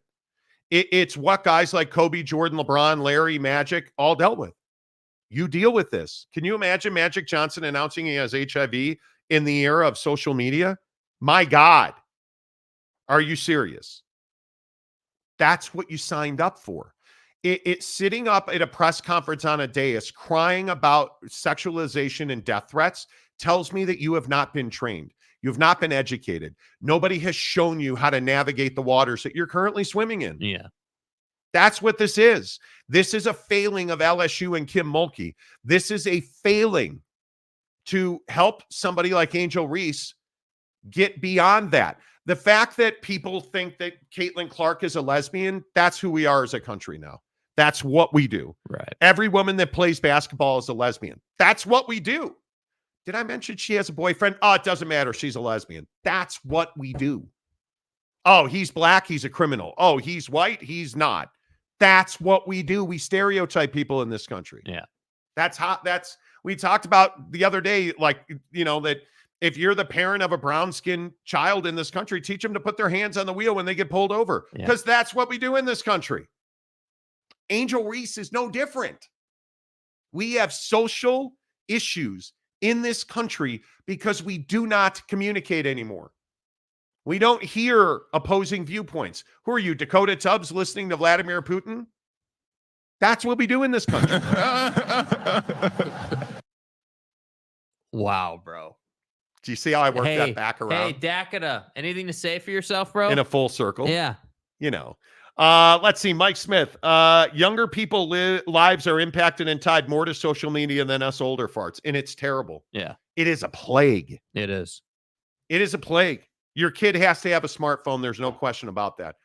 I am begging you to tell them to get off of social media. I am begging you to have their passwords on social media. I'm begging you. Educate your kids. Talk to your kids. You're not being overbearing. You're being a smart, caring, loving parent who's looking out for your kid, not today, but in 10 years so that they're still there. Yeah. Like we've never seen the rates of self-harm that are going on in this country amongst our young people is incredible. It's incredible. And it's just not necessary, man. That's what I'm telling you. Tanner Plummer, if I were playing college or pro sports, I would just delete social media. Absolutely right. Let's see. All YouTubers get bad in. Try again, dude. Try again. Struck out there. I don't know what that means. Yeah. Let's see. Good point, Mike. I agree. That was a good point. Delaric, don't worry about 99% of what you see on social media because it's wrong. Brandon Butler, good morning, my friend. Tribalism is real. Hate the laundry, not the person wearing it. I like that. Steve Stepanek. What the Hales has spent over $100,000 on lawyers from stalkers stalking them. It's not surprising. James says, well said, Brandon. It's fine. Dakota loves Vlad. He does. They're in a mutual relationship. Macaque. Former WNBA player Nicole Oldies from Clay Center, Kansas, has a nice family. Okay. Okay. Eric Wasikowski for $5. Am I the only person who doesn't care about Caitlin Clark? You are. Yeah. Because if you don't care about Caitlin Clark, you don't understand the massive impact that she is having in this country. And I say this every time we get a female sports moment. It's so critically important. If you have daughters, if you have sons, sisters, they need this. It is so critically important for young black women in this country to see Angel Reese achieving. Mm-hmm. If you're a 10-year-old black child in this country, specifically a 10-year-old black girl in this country, what kind of role model is Angel Reese for you? Because what do you know about Angel Reese if you're a 10-year-old girl? You know that she's a really good basketball player. She's beautiful. She speaks well. She's a role model for you. That's critically important. If you are a 10-year-old girl in Des Moines, Ames, Davenport, anywhere across the Great Plains and the Midwest in this country. Yeah. If you're a 10-year-old girl, black or white, or any ethnicity, and you see Caitlin Clark putting up 40 points, hitting 9 threes, she's a role model for you. What role she is playing in your life, I don't know, because that's largely going to be determined by the narrative your parents are giving you. But on one way or the other, she's a role model for you. And it's again goes to my point. We as parents have to talk to our kids about this stuff. If Jake were 10 years old now, he would not have a smartphone. He would have a phone that is a smartphone that he would give back to me when he got home. And he would get it when he goes to school. But I'm the guy that goes through your bag. I'm the guy that goes through your closet. I'm the guy that goes through your dresser. That's quite enough. We get it. When something like Angel Reese and Caitlin Clark happens, we're going to talk about that. Yeah. When something, pick any of the, cops versus black men in this country happens, we got to talk to our kids about that. When there is an election and controversy, and we got to talk to our kids about that. You can't just ignore this stuff anymore. You just can't. Keith Carl, social media is the demise of humanity. 100%. Butler, we have reached a point where social media has become an echo chamber. You will find your people espousing your same opinion somewhere on the net. And I think it's one of those things where, like Caitlin Clark, how you have not been impacted by Caitlin Clark, I don't know. And if you don't care about Caitlin Clark, Eric, I don't know what you care about in sports. It's one of the best stories we've ever seen. Mm-hmm. It's one of the best stories we've ever seen. I agree. What she's doing, amazing. UW fan Jim, I think Angel Reese was acting the fool, but I also think because she's a woman of color, there was a huge wave of hate based on as much on her race as her behavior. Oh, there's no doubt that Angel Reese is judged not by what she says necessarily, but by what she looks like, and that she is a black woman of prominence speaking her truth, as she put it. Right. But she also has great responsibility that comes with being a black woman of prominence, influence, fame. And it's why LeBron can't be at the back of Black Lives Matter rallies. All those years ago, remember him and Anthony Davis on their bicycles, yes, hiding at the back of a Black Lives. You can't do that. You can't do that. At that moment in time, young black people in this country needed to see LeBron and Anthony Davis at the front, not the back. Angel Reese represents a significant moment in time for young women in this country. And again, because I think the black community faces so many challenges that 9 out of 10 of us will never understand. And I do think that there are issues facing Black America that I don't understand because I'm white and I enjoy white privilege every day in this country. Angel Reese represents a significant presence to young black women in this country every single minute of the day. Yeah, 100%. That want to be her, that are wearing leg sleeves because she wears a leg sleeve, that have their eyelashes done because she has her eyelashes done, that wear their hair because she wears her hair. And again, I think so many people who are not young black women in this country will never understand that. Nope. Never understand. Like the hair thing, the hair debate about Angel Reese is very interesting because hair in the black community is a very big deal. It is a very, very big deal. And I don't think most people know that or understand that.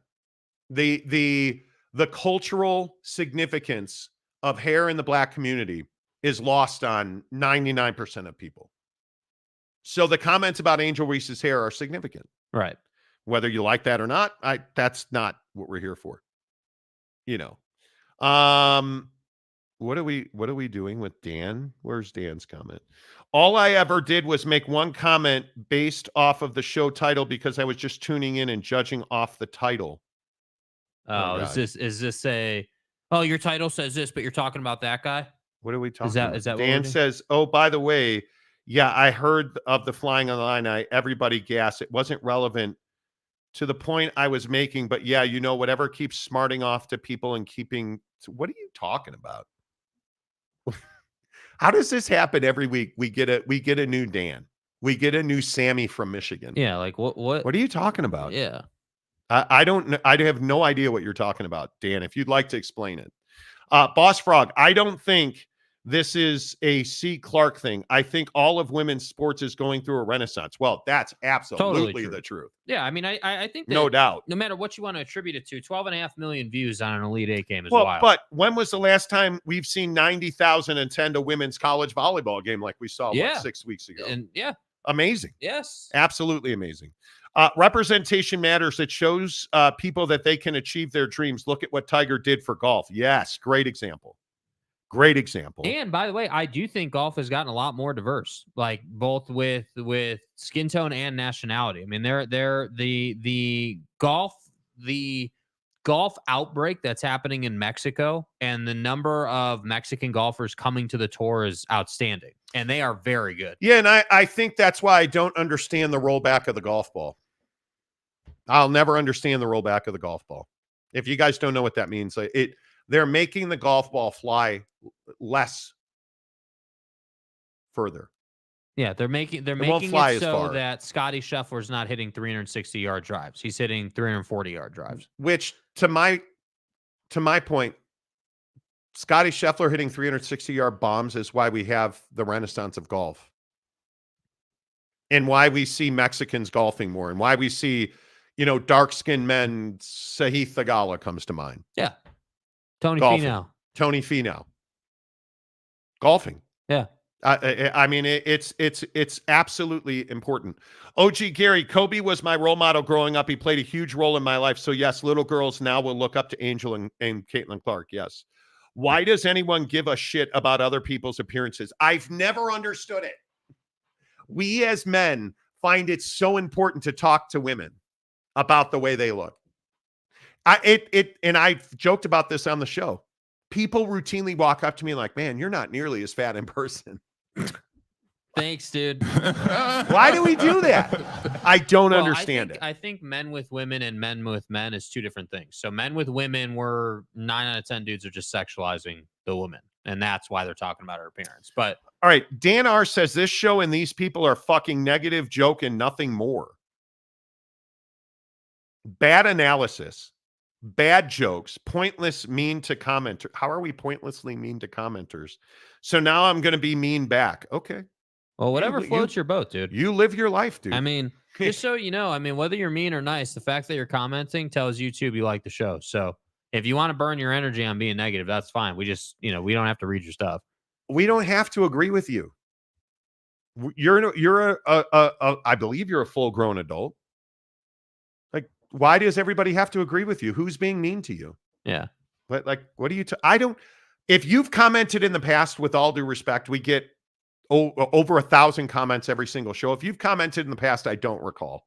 Yeah, I've never seen your name. So dude. I'm not looking to. If I was mean to you or my shitty analysis, what are you doing here? If we're such bad analysis, yeah, it's cool, man. Nobody seems to have an answer to that question. What are you doing here? Yeah. If this show sucks and we're so negative, what are you doing here?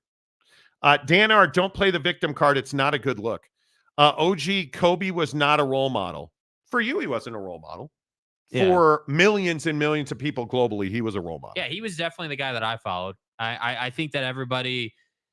Notice nobody says that Kobe was perfect, right? No, I'm not saying Kobe's perfect. I'm not saying that everything he did was great and he's just a saint. I'm not saying that. But what I am saying is that, in my opinion, he put more positivity in the world than he did negativity. You're talking about Eagle, Colorado, and I understand why you want to hold on to that. I'm telling you, hey, Eagle happened, and whatever happened there happened, and it got settled, and great. He moved along. But then what did he do? He didn't just go out and keep playing basketball. He inspired millions of people. Totally agree. And so if you want to hang on to Eagle, that's fine. But I'm choosing to hang on to the inspiration piece. Yep. Jeremiah Champion says LMFAO dude is triggered. Yeah, Dan, it's not personal, man. You're making it like incredibly personal. It's not personal.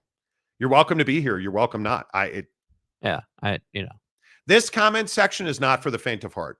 Yeah. Our community, if you say something ridiculous, you're going to get called out for it, whether you're a member or not. It is what it is. Tanner Plummer. Well, we're humans, giggity. It's in our nature. That is absolutely true. Mr. Ed Wayner, Clark and Reese, today's version of Bird and Magic. For the women's game, I think it absolutely could be. Yeah. Now they need to go on to the WNBA and achieve. They absolutely need to do that. Have we ever seen like a Bird and Magic-esque rivalry, if you will, be born in college and go to the league? Because obviously Bird and Magic, it obviously, right? Like we all know that was a great time in the NBA, but that was in the NBA. Like, I don't like if Caitlin Clark and Angel Reese continue this into the WNBA, that'd be very good for the WNBA. Yeah, because I think we've seen that. We have seen that. Magic and Bird, at Michigan State and Indiana State, again, nothing happened before Jake was born.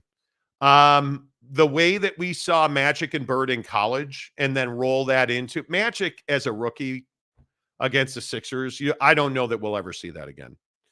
I mean, it might be possible with a guy like Victor, but the Spurs are so bad that now certainly we won't see it. But what Magic and Bird did in college and then continued, they were rivals at Indiana State and Michigan State. Yeah. Okay. That's cool. Great. You don't remember Steve Alford? Nope. I can't name one college basketball rivalry from a player standpoint in today's league. And I'm trying to think of one.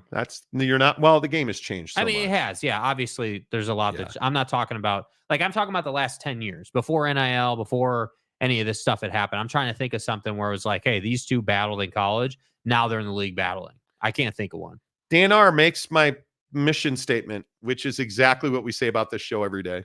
Your opinions are really anything no better than mine about sports. You think they are, but you are delusional and full of yourself. We quite literally have said on this show regularly, there's nothing that separates you and us, you guys, us. Yeah, we literally say that all the time. Yeah, all the time. Our opinions are not better. The only difference between my opinion and your opinion is I talk to people who are in the know. I've worked in sports for 30 years. I've done sports talk radio and have relationships across all of sports, college and professional, because I've been in the business for over 30 years. Dan, so I just talk to people. Hey, bro, how about instead of hating on people, and you can hate on us, I don't really care. It helps us. Like we've been doing this so long that what you just said, you being mean, literally has no impact. Like you just commented what essentially is one of the core values of the show. So tell our me opinions are not more important than your opinion. But my point is, why don't you get to the business of commenting about why you woke up on the wrong side of the bed today? Because that's what this is, and we've seen this before, and I think it's a really important point. And I'm happy, and the show is happy to be this for people. People have come in here on Monday, let's say, and been complete assholes in the comment section. Then on Tuesday, they're back and they say, you know what, dude, I was having a bad day yesterday. That's my bad. So if that's what's going on with Dan, you should just say, hey, dude, yeah, I woke up on the wrong side of the bed today and I'm in a bad mood. So, it is what it is. Okay, fine. That's cool. At least then I can respect you. But I just feel like these are pretty lifeless takes. I don't know Dan, I didn't see your original comments. I don't know what you're upset about. Yeah. What are you upset about? Like, help us. Like, you literally just said what we say all the time. That's it. Boss Frog. Hello. Fantastic point, Jake. The Live Tour and the new fancy courses being developed in the Arab world are not purely coincidental. No, they're not. They're not. And I think the point about Tiger being really like transformative for the game is spot on. Like he's not playing. And the last update I saw said that Tiger wasn't playing in the Masters this year, but that's okay. Oh, he is. He is playing. Yeah, listen, Dan. You need to get caught up here. Okay, well, I didn't see that he was playing. He is playing in the Masters. Okay. Ken Williams. Dan, it's why we all have opinions. That's why we have fun here. Yes. Your opinion matters as much as my opinion does. Exactly right. Dallin Sproul. Dallin. Dude, bro, where you been, dude? How are you? Good to see you, man. Everyone that joins an hour late saying you never hit the topic and it's clickbait. Exactly. Big 12 didn't perform in the tournament. Is that what you're upset about? Yeah. Is that what he's upset about? Go back to the beginning of the show, Dan. We talked about it, man. Bro. What are we doing? What are we doing? Shooter, Texas. I don't agree with these guys all the time, but the show is entertaining and sometimes informative. Relax, Dan. There are no perfect shows except the one in your own head. Wow. And do your own show. That's cool. I'll watch. Welcome to the night air. Dan maybe needs to cry in his mom's arms like Caleb Williams. Wow. Wow. Well played, sir. Wow. Well played. James, the guys like to joke with me. I'm okay with it. Yeah. We joke with James all the time. And it's only because you're textually involved in a love-like relationship with Jake. You know, Shut the fuck up, Donnie. there are a lot of smart fans here who have the right to say what they want. P.S. Monty was 100% right about the Pac-12. We do okay. Yeah. Cue the piano music for Dan. You guys are assholes. We are. Yeah. Don't lump. I'm the asshole. You know. Monty. Should we change the back thing to say MONNY? The Monty program. The Monty program. It's fine. Brad, Kobe learned from his mistakes. Some do not. Good for him. Yeah, I don't. The Eagle Colorado thing. I don't know what happened in Eagle. We'll never know. Now Kobe's deceased. He settled with the girl that was accusing him. You can assume the worst in that situation. Did he allow that to define his life and his legacy? He did not. Will some always remember that? Yes. I was there when it happened. I covered him during that time. Yes. That will be one of the things that he is remembered for. I remember my greatest Kobe moment was him throwing that lob to Shaq right as I was standing there against Portland in the Western Conference Finals. Insane to be standing there for that. I remember I was the guy that took Kobe for granted. I was there every single night watching him play, and I took him for granted. That's what I remember Kobe for. Phenomenal Hebrew. Hello. Good to see you, friend. Y'all's show was funny as hell. Caitlin Clark was the one saying, "You can't see me" last year, waving her hand. She started that, correct. And then Angel Reese came back when she was doing that whole chase Caitlin Clark around the court thing. Yeah. That's why everybody references and Jason Sudeikis was doing the thing. I just think that if you're going to talk junk, you got to back it up. If you're going to talk junk, you damn well better win. And you won last year, and that's great. But this year, I just thought it was a bad look for Angel Reese to do what you did last year, then come out this year, get beat soundly, and then cry on the podium. And I think Caitlin Clark, the thing that Caitlin did better and different than Angel Reese was she wore it when she got beat last year. And she has had nothing but respect and grace for Angel Reese.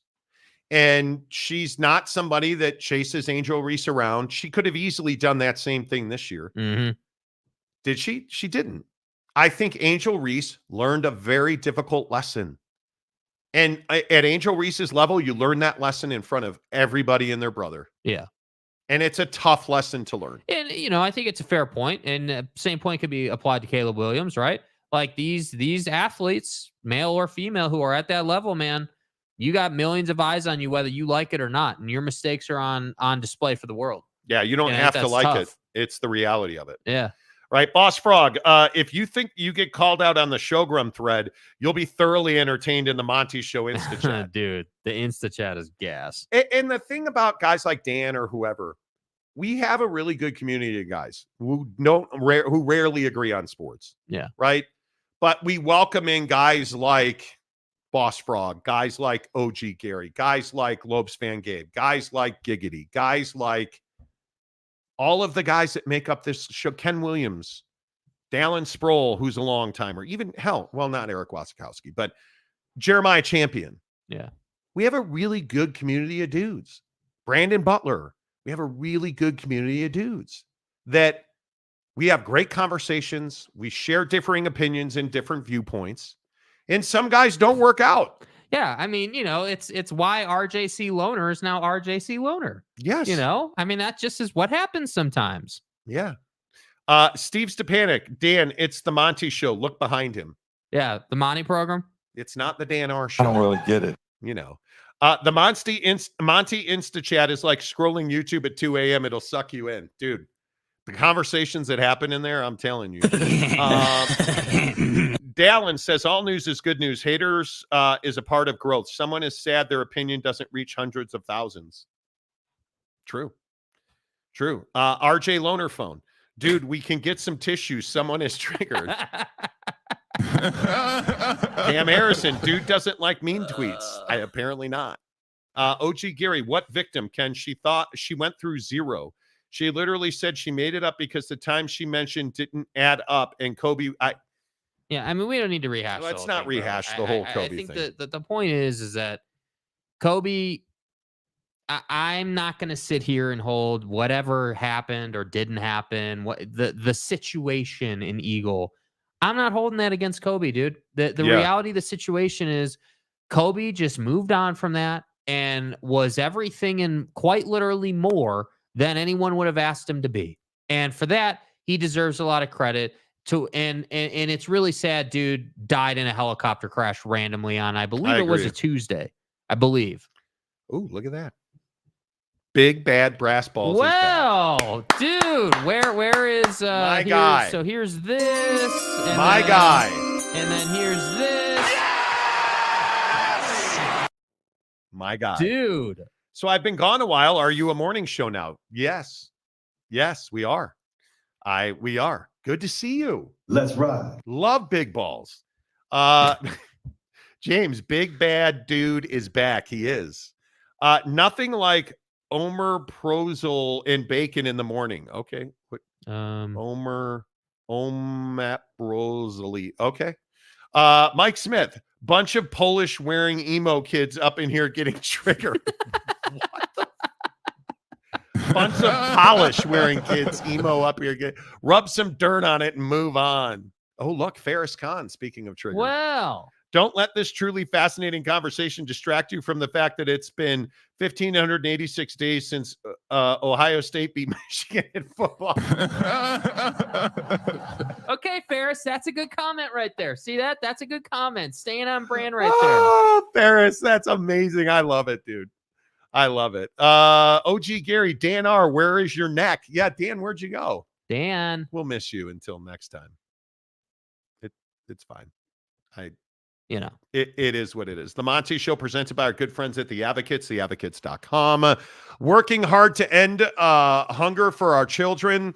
They are working with the Murray Children's Pantry, the Murray Children's Pantry. Great organization that provides food for hungry children in our communities. You guys, and I'm going to keep talking about it. We're going to do a whole thing on Friday. Giving Friday is all about donating to the Advocates on Venmo. I ask you, if you have $1, if you have $5, if you have $1 million, please consider shaking the couch cushions and donating to the Advocates on Venmo. Advocates donations on Venmo. And make sure that you put kids food or Monty kids food. We would love a shout out from you with the Advocates. Would really appreciate that. But hey, listen, even if you don't, please donate to the Advocates on Venmo. Advocates donations on Venmo. They are working with the Murray Kids Pantry to feed hungry children. And I just can't imagine when you go to sleep as an 8-year-old. You go to sleep as an infant or a toddler without food or formula because you're in a home that is not able to provide. Yeah, I mean, imagine coming into the world and not knowing anything other than you don't know where your next meal is coming from. I mean, that's pretty tough, dude. It's brutal. And I just love the Advocates for doing stuff like this, you guys. They're a great partner. We just have been so fortunate to form a relationship. So I appreciate everything that you guys do and everything that you guys donate. And I know we ask for a lot on this show. And I just ask, even if it's $5, you guys, even if it's $1, and if you don't have it, hey man, I appreciate that you're here and that you think about it. And that you consider there are kids tonight who don't know what they're having for dinner or if they will have dinner. And there are certainly kids tonight who will not have dinner, who did not have lunch at school. Let that sink in. And if you don't have the money, just ponder that for a minute and sit with that situation on your mind for a minute. And if you have the money and you have the opportunity, please consider donating to the Advocates on Venmo. Advocates donations. Wasikowski for $2. Still waiting on that U of M punishment because it's past due. Dude, why What is does this that mean? concept so hard for you to understand? It's not even supposed to have happened yet. Like, do you get that? Jim Harbaugh's never leaving. Okay. Phenomenal Hebrew. The only thing Angel Reese did foolishly was cry and being disingenuous, of being sexualized. She did that part to herself. Well, I think Angel Reese chasing Caitlin Clark around the floor last year was not the wisest thing in the world. And I think Angel would tell you that. Yeah. I think Angel Reese not performing at her best and fouling out of the most important game, arguably, of her season, there's some issues surrounding that. I think that if I were Angel Reese, I think her biggest mistake, clearly she's on social media. Clearly she listens to her detractors. And Michael Jordan was famous for talking about this. He said he didn't. I think he did. He didn't read the newspaper.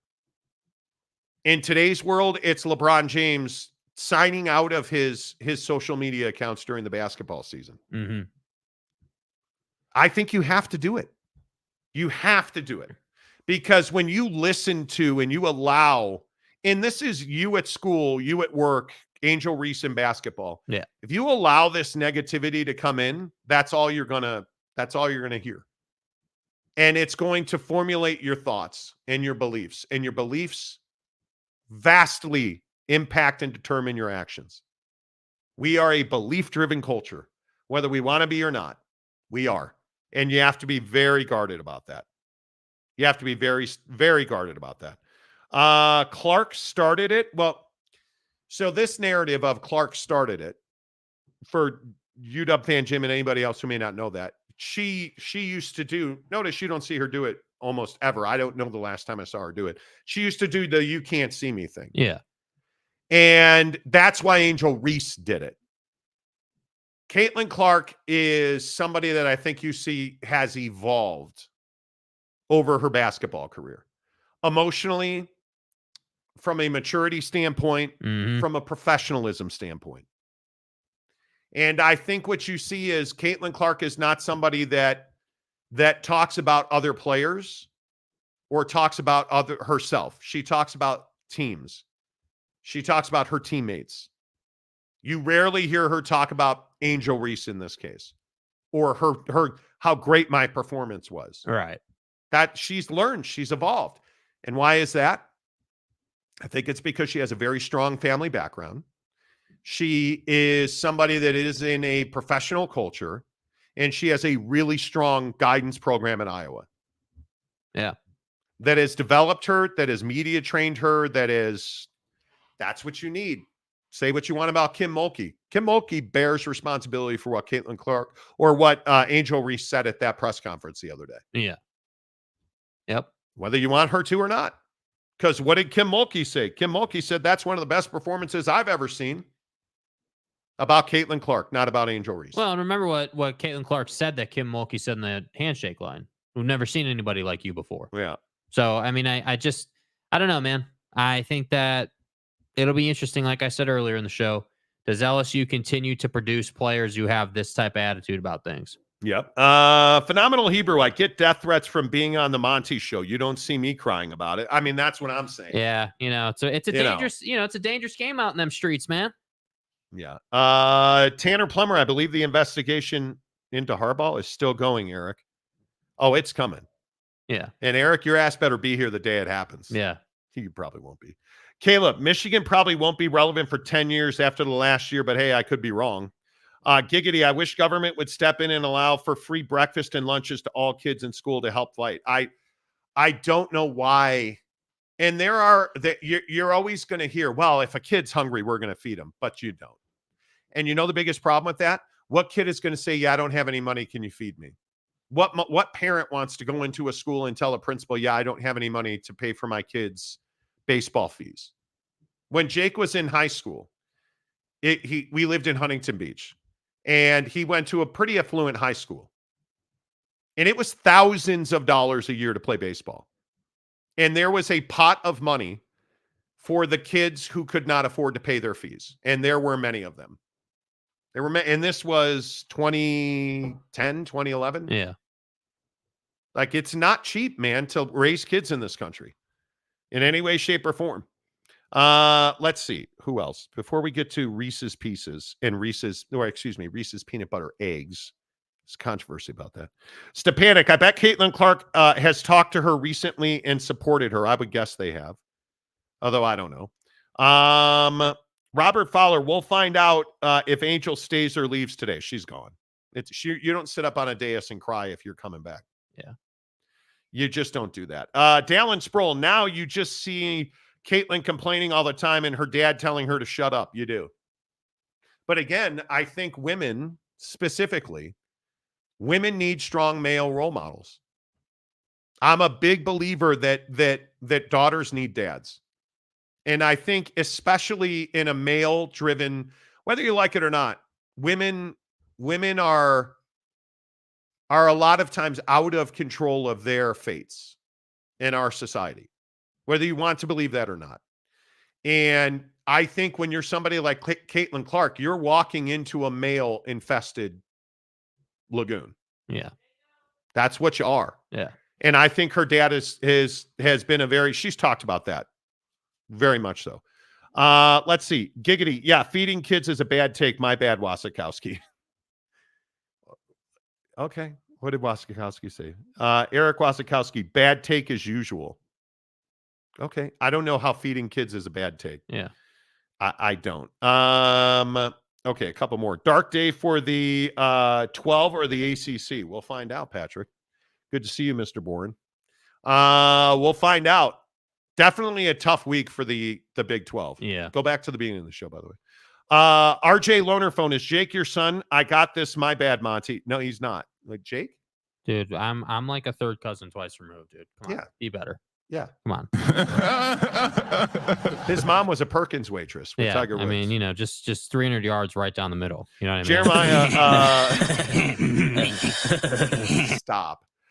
Would definitely pay a tax to feed kids. There's got to be a better program. There's got to be. You know, I'm just saying. Ken Williams says more like a snowflake. Okay. Stepanik, I remember as a kid going hungry to bed. It makes a difference to help kids. Yes, it does. Yes, it does. RJC Loner phone. Girl dads are hugely important. Daddy issues are at the core of most strippers. Well, thanks. I don't know. I don't know. It's fine. Jeremiah said, man, I graduated in 2010 from high school. I graduated in 1991. I fart dust. I'm old. The Big 12 will be fine, I agree. Shooter Texas, Big 12 coaches need to learn how to work with one and done players. It ain't easy. No, it's not. No, it is not. Chad, the eclipse is next Monday, but there's a bigger story about to break. What is that, Chad? My wife and my best friend grew up with one meal a day provided by the Seattle Public Schools. My mom used to feed all my friends. My mom, too. Admittedly, and I'm not going to say his name, but we had a friend of ours who his dad died. And they were in really bad shape. That kid was at my house all the time. And my mom always used to say, like, it's not that big of a deal. If we're making dinner for 3, it's not that much of a difference to make dinner for 4 or 5. And we used to do that. Kids used to eat. Dude, I cannot tell you how many times my mom would boil multiple packs of hot dogs.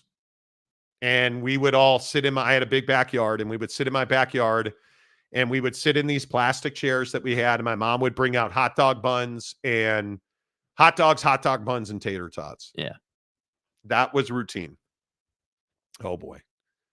The eclipse is Monday, but there's a bigger story about to break. The return of Caps Lock Friday.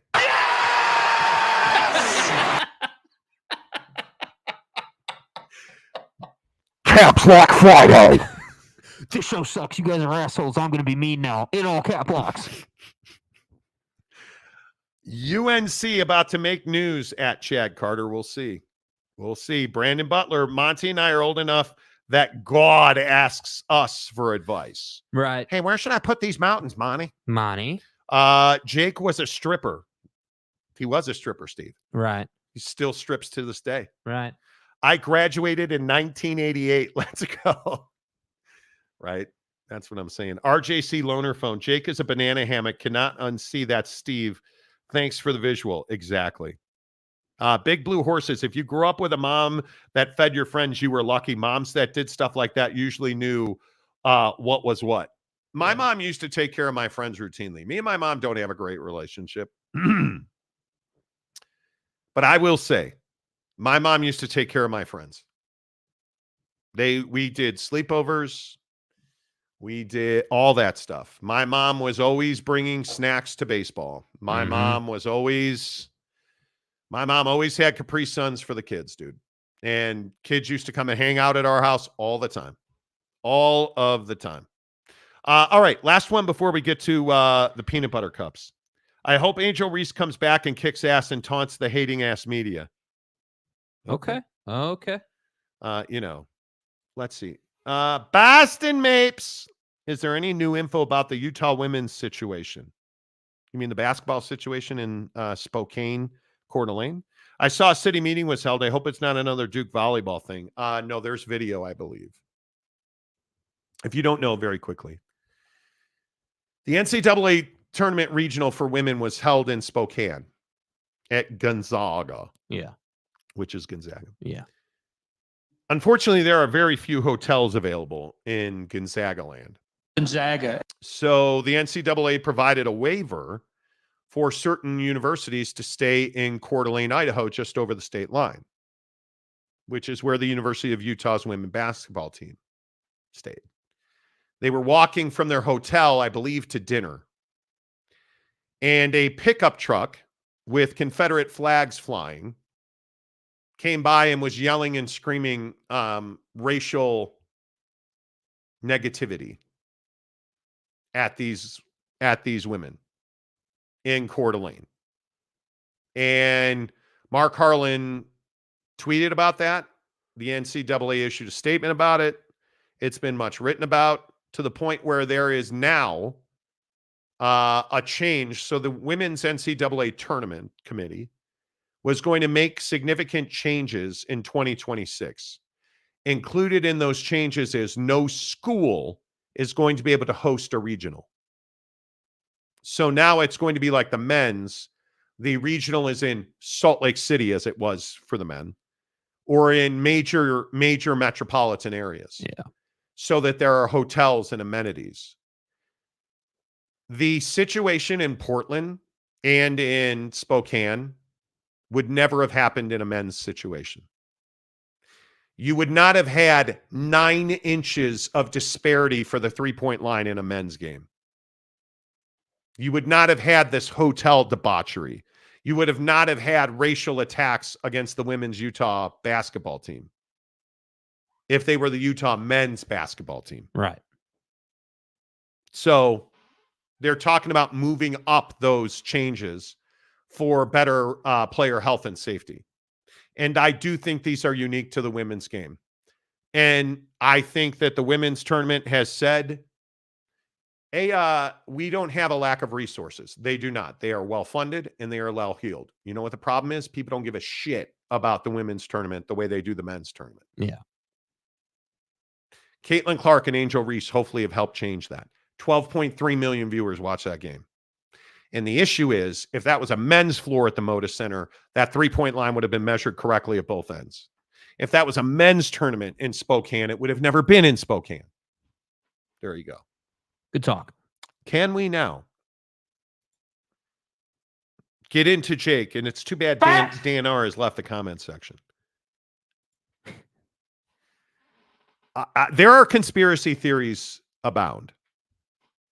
But this one right here about Reese's peanut butter, eggs, and pumpkins. Christmas trees. This is very troubling to me. Mm-hmm. Okay? It is no different than, hey, is the solar eclipse the beginning of the end of the world? Because in the Bible, which is actually a depiction of factual history, right, The Bible says that there will be an eclipse that will begin the end of times. Mm-hmm. And the conspiracy theory is that this eclipse will last 5 full days and the earth will come to an end. People will eat each other. Right. Which isn't nearly as bad as Joe Biden. I don't know why that old man knocked down that bridge in Baltimore. Because that's the other conspiracy theory. Right. But then there's Reese's peanut butter, eggs, trees, and pumpkins. Which are all gas. Forgive him, for he hath not know the truth. They are saying that Reese's holiday candy is a different candy than a Reese's peanut butter cup. And that the trees, the eggs, all that stuff tastes better than a standard Reese's peanut butter cup. Which I 1000% agree with. To which I say, I haven't had a Reese's peanut butter cup in. Yeah. Now, we want to hand motherfuckers some eggs. I actually did not have a Reese's egg this year. I did have the pumpkins, the trees, and they're good. They're really good. Phenomenal. But do they taste different than Reese's peanut butter cups? Yeah, I think they do. I think that they taste better. I think they're smoother. I think that they're you can eat like 5 of them, no problem. And it ain't even a big deal. And, yeah, I think that I would agree. I don't love peanut butter cups. I think that they're just not as good. The egg, the pumpkin, egg the tree. The egg is amazing. Yeah. The And, egg is and amazing. the white chocolate egg is even better. As the cool kids say, the white chocolate is gas. Yeah. The white cocoa. The cocoa. Yeah. I think this is absolutely true. Now, would it be this show without doing a food topic? Mm-hmm. Reese's eggs or a Snickers bar? A fresh, not hard as a rock, but a fresh Snickers bar. Because the other day, Mrs. Monty, who is known to be jovial and happy as well as beautiful. Right. Sometimes she tends to be, a little ornery if she doesn't have her Snickers bar. Okay. She doesn't eat Snickers bars. I wanted a Snicker. We were at Home Depot doing the long, hey, where is this fan extension rod thing? God. Because you can never find anything in that godforsaken store. And so at the end of it, I got a Snickers bar and it was perfectly fresh. And it was so, so good. What's your favorite candy bar, Jake? Reese's peanut butter cup? Yeah, Reese's egg. I got to tell you, I still am somebody in my state of morbid obesity. Right. Because I'm a fat Mormon who's going to die soon. Remember that. That's correct. Yeah. We went to the movies to see Dune. Dude. And we mixed Sour Patch Kids and Reese's Pieces, and they were amazing. Good, dude. We went up to Evanston, Wyoming the other day to get lotto tickets, allegedly, because we don't break the law in this state. And I may have allegedly eaten the Swedish fish that were soft and chewy and oh so good. I got to go Sour Patch Kids over Swedish fish, dude. I would agree. When you mix them for the movies with Reese's Pieces, get a paper bag, mix Reese's Pieces and Sour Patch Kids. Yeah. Gas. But if I can only eat one candy bar, it's a Snickers bar. End of story. There's nothing really to talk about. Damn. Caleb says, Butterfingers are gas, just not great getting out of your teeth. Exactly. Yeah. Matt Ritson, Snickers is best with peanuts. Well, you're into those nuts. I get it. Yeah, you're a big nut guy, huh? Not Dan, are you prick? Boston Mapes. End of the world. Human sacrifice. Dogs and cats living together. Mass hysteria. Yes. Yes. Do you guys believe that that's what's going to happen? There is a... Come on. Donnie did a press conference the other day where he talked about how if he loses, the world will end. Do you guys see society breaking down over elections? I don't. What about this dude on TikTok who continues to post videos where he claims to be a time traveler who is hopped up to 2027 and there are no people left in the world? And that this eclipse, I guess it's Friday or whenever it is. Yeah. We're all going to die. We're all dead. People will eat each other. They will. 100%, dude. Do you believe that? I believe that the solar eclipse is not going to last 5 days. I think it's going to last like an hour. And then, I don't believe that the solar eclipse is going to last a week. I think that people find ways to create these conspiracy theories, and that it's like, oh man, dude, I'm Donald Trump. I'm in trouble. I just paid my bond. I need to find a way to garner support.